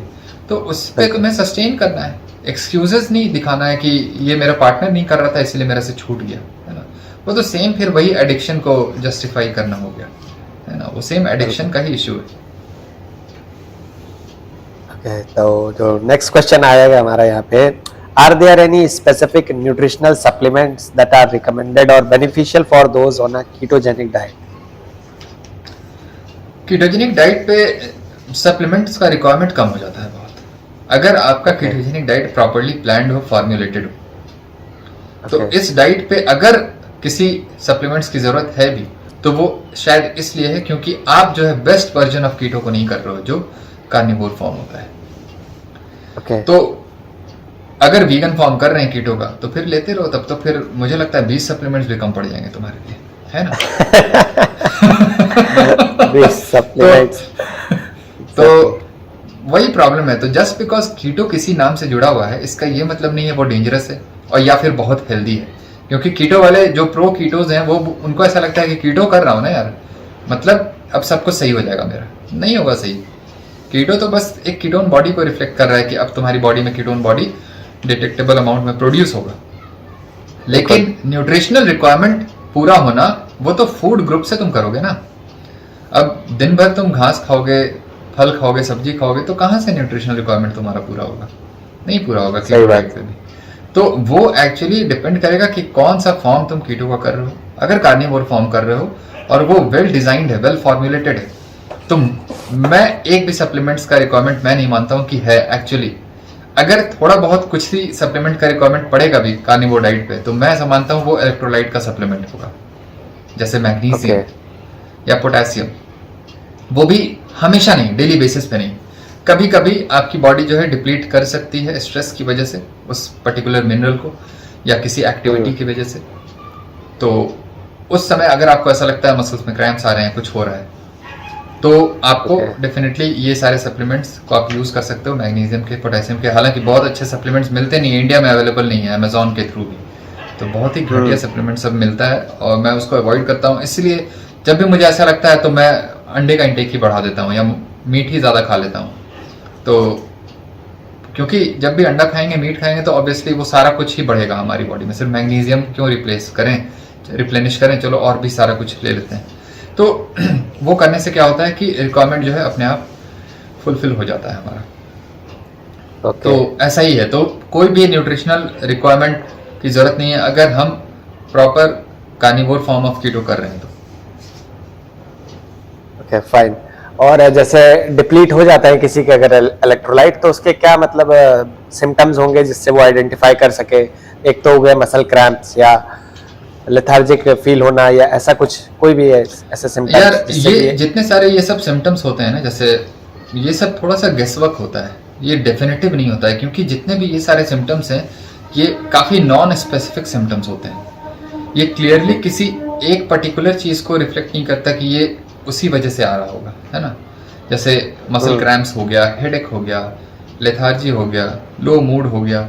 तो ये सारे जो सिम्टम्स हैं इतना ज़्यादा नॉन स्पेसिफिक हैं कि हम किसी एक चीज़ को आइडेंटिफाई नहीं कर पाते, एक पर्टिकुलर कॉज को। तो बड़ा मुश्किल है। तो यहाँ पे गेस वर्क होता है।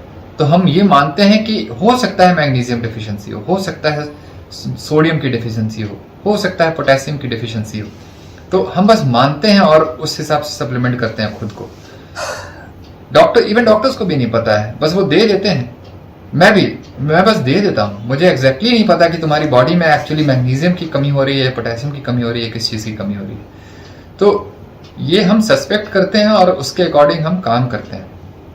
तो एक्चुअली कोई भी ये कंफर्मेटरी नहीं होता है कि आपको इसी डिफिशिएंसी से ये हो रहा होगा। तो इसलिए मैं बहुत ज़्यादा ना सप्लीमेंट का बहुत ज़्यादा एडवोकेट नहीं हूँ मैं, बहुत बड़ा। क्योंकि आपको एक्चुअली डिफिशिएंसी किस चीज़ की है ये पता कैसे चलेगा? ये तो पता ही नहीं है। तो आप तो बस गेस वर्क किए जा रहे हो। तो इसलिए मैं बोलता हूँ अपने फूड मैट्रिक्स को इम्प्रूव करो। अगर तुम डाइट में सफिशिएंट मीट नहीं खा रहे हो, एग्स नहीं ले रहे हो, तो मोस्ट लाइकली चांसेस होगा कि आप डिफिशिएंट हो जाओगे उस पर्टिकुलर मिनरल्स में या फिर किसी भी न्यूट्रिएंट्स में।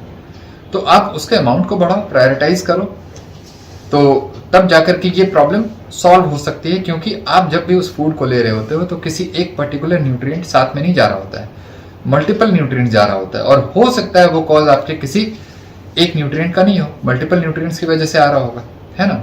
विटामिन ई हो सकता है, विटामिन डी हो सकता है ना, बहुत सारी चीज़ें। तो इसलिए फूड को प्रायोरिटाइज करो। सप्लीमेंट्स तो बहुत मतलब मैं बहुत उसको प्रायोरिटी वाइज बहुत नीचे रखता हूँ। तो मेन मिला जुला के कंक्लूजन ये है कि अगर आपका बेस्ट फॉर्म ऑफ डाइट है कीटो डाइट है, यानी कि कार्निवोर डाइट पर अगर आप हैं, तो आपको 0 to मिनिमल सप्लीमेंट्स की रिक्वायरमेंट है, और वो भी here and there, not every day. हाँ, एवरी डे तो बिल्कुल नहीं है। Okay fine. अब जो मेरा नेक्स्ट क्वेश्चन है, how does a ketogenic diet impact insulin sensitivity and blood sugar regulation? यार ये तुम तो इम्पैक्ट, बहुत लोग तो इसको साइड इफेक्ट मानते हैं। Ketogenic diet actually insulin resistance कराता है। है ना। Okay. तो उसको मैं अभी साइड इफेक्ट में भी डिस्कस करूंगा ही। तो इंसुलिन रेजिस्टेंस जो एक्चुअली को ये किस तरह से रिवर्स करता है या इम्प्रूव करता है, जो हम कहते हैं सो कॉल्ड, ये ऐसा कुछ हो नहीं रहा होता है। ये बस हम ऐसा देखते हैं कि ये क्योंकि अब हमारा ब्लड शुगर इम्प्रूव कर गया तो हम ये मानते हैं कि इंसुलिन रेजिस्टेंस हमारा ठीक हो गया, है ना। इंसुलिन रेजिस्टेंस का कॉन्सेप्ट एक्चुअली बहुत कम लोगों को पता है। इवन लो कार्ब्स में भी जो काम कर रहे होते हैं स्पेस में, जो भी डाइटिशियन, न्यूट्रिशनिस्ट, कोचेज, डॉक्टर्स, उनको भी नहीं पता है इंसुलिन रेजिस्टेंस एक्चुअली चीज़ क्या है। और मेडिकल डॉक्टर्स को, जो कन्वेंशनल प्रैक्टिशनर्स हैं, उनको तो पता नहीं है, बिल्कुल भी नहीं पता है। उनको तो पढ़ाया ही नहीं जाता है, तो इसलिए नहीं पता है। तो एग्जैक्टली इंसुलिन रेजिस्टेंस का कॉन्सेप्ट एक्चुअली ये है कि लोग बस ये जानते हैं कि इंसुलिन हमारा काम नहीं कर रहा। इंसुलिन है बट वो काम नहीं कर रहा, और इंसुलिन जब काम नहीं करेगा तो क्या होगा, ब्लड ग्लूकोज हमारा बढ़ने लगेगा।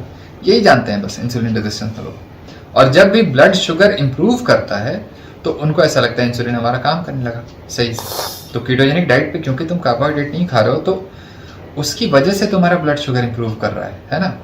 इसलिए नहीं इंप्रूव कर गया ब्लड शुगर की इंसुलिन सेंसिटिविटी बढ़ा दी है तुम, है ना। ये बेसिक चीज है बहुत, ये समझना है। तो कार्बोहाइड्रेट अगर तुम खाते हुए, अगर तुम अपनी डाइट तुम्हारी वही रहते हुए अगर तुम्हारे ब्लड शुगर इंप्रूव कर जाता, देन हम कह सकते थे कि इंसुलिन सेंसिटिविटी को हमने इंप्रूव कर लिया। तुमने तो डाइट बदल दिया ना यार। तो इंसुलिन रेजिस्टेंस को या सेंसिटिविटी को तुमने नहीं बढ़ाया है, तुमने इंसुलिन सिग्नलिंग को इंप्रूव कर दिया, वो मैं मान सकता हूँ। इंसुलिन सिग्नलिंग और इंसुलिन रेजिस्टेंस दोनों दो चीज है। इंसुलिन का बहुत सारे रोल्स हैं। तो अगर हम इंसुलिन के सिग्नलिंग को इंप्रूव करते हैं डाइटरी मॉडिफिकेशन से, देन हमारा ब्लड शुगर इंप्रूव करता है। क्योंकि कार्ब्स जब भी आएगा तो इंसुलिन आएगा, और कार्ब्स नहीं आएगा तो इंसुलिन नहीं आएगा। तो कार्ब्स जब खाएंगे ही नहीं, ब्लड शुगर बढ़ेगा ही नहीं, तो डायबिटीज तो अपने आप सही हो जाएगा ना। तो इंसुलिन सेंसिटिविटी को तुमने बढ़ाया नहीं है, एक्चुअली तुमने कार्ब्स के इंजेक्शन को हटा दिया, और इस वजह से तुम्हारा ब्लड शुगर इंप्रूव कर गया, और तुम बोलते हो इंसुलिन सेंसिटिविटी हम बढ़ा दी है। गलत है, पूरी तरह से गलत है। तो ये जो फंडामेंटल इंसुलिन रेजिस्टेंस का है ना, इसको मैं डिस्कस करूंगा बहुत डिटेल में। इस पे हो सकता है मैं 40-45 मिनट्स का वीडियो बनाऊं बहुत जल्द, और उस वीडियो को देखने के बाद लोगों को समझ में आएगा कि ये इंसुलिन रेजिस्टेंस है क्या। क्योंकि बहुत ज्यादा यूज हो रहा है अभी आजकल के समय में। ये जिसको कुछ नहीं आता है ना, वो भी इंसुलिन रेजिस्टेंस टर्म को यूज करने लगे हैं कि अरे इसे इंसुलिन रेजिस्टेंस हो गया, अरे ये science and symptoms of insulin resistance है। ऐसा होता नहीं है। इंसुलिन रेजिस्टेंस का साइन सिम्टम्स कुछ नहीं होता, वो एसोसिएटेड सारे सिम्टम्स हैं, उसके साथ देखा जाता है कि जब भी इंसुलिन रेजिस्टेंस का एक स्टेट होगा तो उसके साथ साथ ये सारे सिम्टम्स हैं। तो वो सारे सिम्टम्स इंसुलिन रेजिस्टेंस के नहीं है, वो सारे सिम्टम्स इंसुलिन रेजिस्टेंस के साथ साथ देखे जाते हैं। दोनों में डिफरेंस होता है। इंसुलिन रेजिस्टेंस किसी सिम्टम को दे और कुछ सिम्टम्स उसके साथ रहे, ये दोनों दो चीज़ है। एसोसिएशन कॉजेशन वाली बात आ जाती है फिर से। तो एक ही चीज़ को मैं, पता नहीं, मुझे ऐसा लगता है मिलियन टाइम्स मैं जब बोलूंगा तब जा करके लोगों को समझ में आएगी। एक बात को समझते ही नहीं एक बार में कोई। इतना IQ कम हो गया लोगों का। मेरी तरफ से सर सवालों की जो लिस्ट थी वो खत्म हो गई। अगर आप अपनी तरफ से कुछ ऐड करना चाहते हैं इस पॉडकास्ट में तो अपनी तरफ से अब नहीं करूंगा, क्योंकि ऑलरेडी 1.5 घंटा से ऊपर हो गया हमारा डिस्कशन, है ना। तो पब्लिक जो है एक्चुअली बोर हो जाएगी। इतना भी सुन ले ना, तो मुझे ऐसा लगता है एटलीस्ट मुझे अल्टीमेटली मुझे मतलब इससे है कि पब्लिक को मुझे कन्विंस करना है कि जो मैं बता रहा हूँ ना उसमें कहीं से भी कोई गड़बड़ी नहीं है ना। उसमें एरर निकालो ही मत बैठ के, है ना। एरर नहीं है। जो भी मैं बोलता हूँ ना, मैं बहुत टाइम लेके बोलता हूँ और काफी समय लेता हूँ किसी एक कंटेंट को बनाने में। और समय इसलिए लेता हूँ कि मैं चाहता हूँ कि उसकी वेरासिटी रहे, उसके अंदर कोई एरर फाइंड ना कर सके इतनी आसानी से, और अगर फाइंड करे तो मैं उस चीज को एक्सेप्ट भी करूंगा। लेकिन मैं कोशिश यही करता हूँ कि मैं बोलूँ कोई वीडियो तो उस वीडियो पे आके कोई क्रिटिक ना कर दे, जैसे मैं किए जा रहा हूँ सभी के वीडियोस पे, है ना। मेरा पर्पस बस ये है। तो थोड़ा सा शेयर बने रहने में मुझे थोड़ा सा प्राउड फील होता है खुद पे। तो अब यूट्यूब वीडियो, बिल्कुल, वो तो यूट्यूब पे भी मैं अब सबका क्रिटिकिंग शुरू करूंगा, सबकी वीडियोस को पॉज कर करके सबकी लूंगा मैं अच्छे से। बिल्कुल, उन वीडियोस का मैं बेसब्री से इंतजार कर रहा हूँ। पब्लिक को दिखाना है भाई कि क्या सही है क्या गलत है, रीजन के साथ, साइंस के साथ, और लोगों को सब्सक्राइब करना ही पड़ेगा मेरी चीजों के लिए। बिल्कुल। तो मेरे ख्याल से इस वीडियो को एंड करने का टाइम आ गया है, काफी लंबा वीडियो हो चुका है। तो बाकी जो व्यूवर्स हैं प्लीज कमेंट करिए अपने जो आपके डाउट्स हैं या फिर कुछ नया अगर सीखने को मिला है, और हम दोनों के ही चैनल को सब्सक्राइब करिए क्योंकि ऐसा कंटेंट हम आउट ऑफ द बॉक्स लाते रहेंगे अपने अपने चैनल पर। और आप सर कुछ ऐड करना चाहते हैं तो करिए। एंड नहीं यार रघु, ऑलमोस्ट हो ही गया। मतलब we have covered so many topics, so many मतलब means headings about ketogenic diet. So करते हैं नेक्स्ट पॉडकास्ट किसी और टॉपिक पे कभी, है ना। आज के लिए तो हो ही गया, इतना काफी है। बिल्कुल सर, बिल्कुल। Thank you so much. Let's end it here and okay, thank you, most welcome. Bye bye, take care.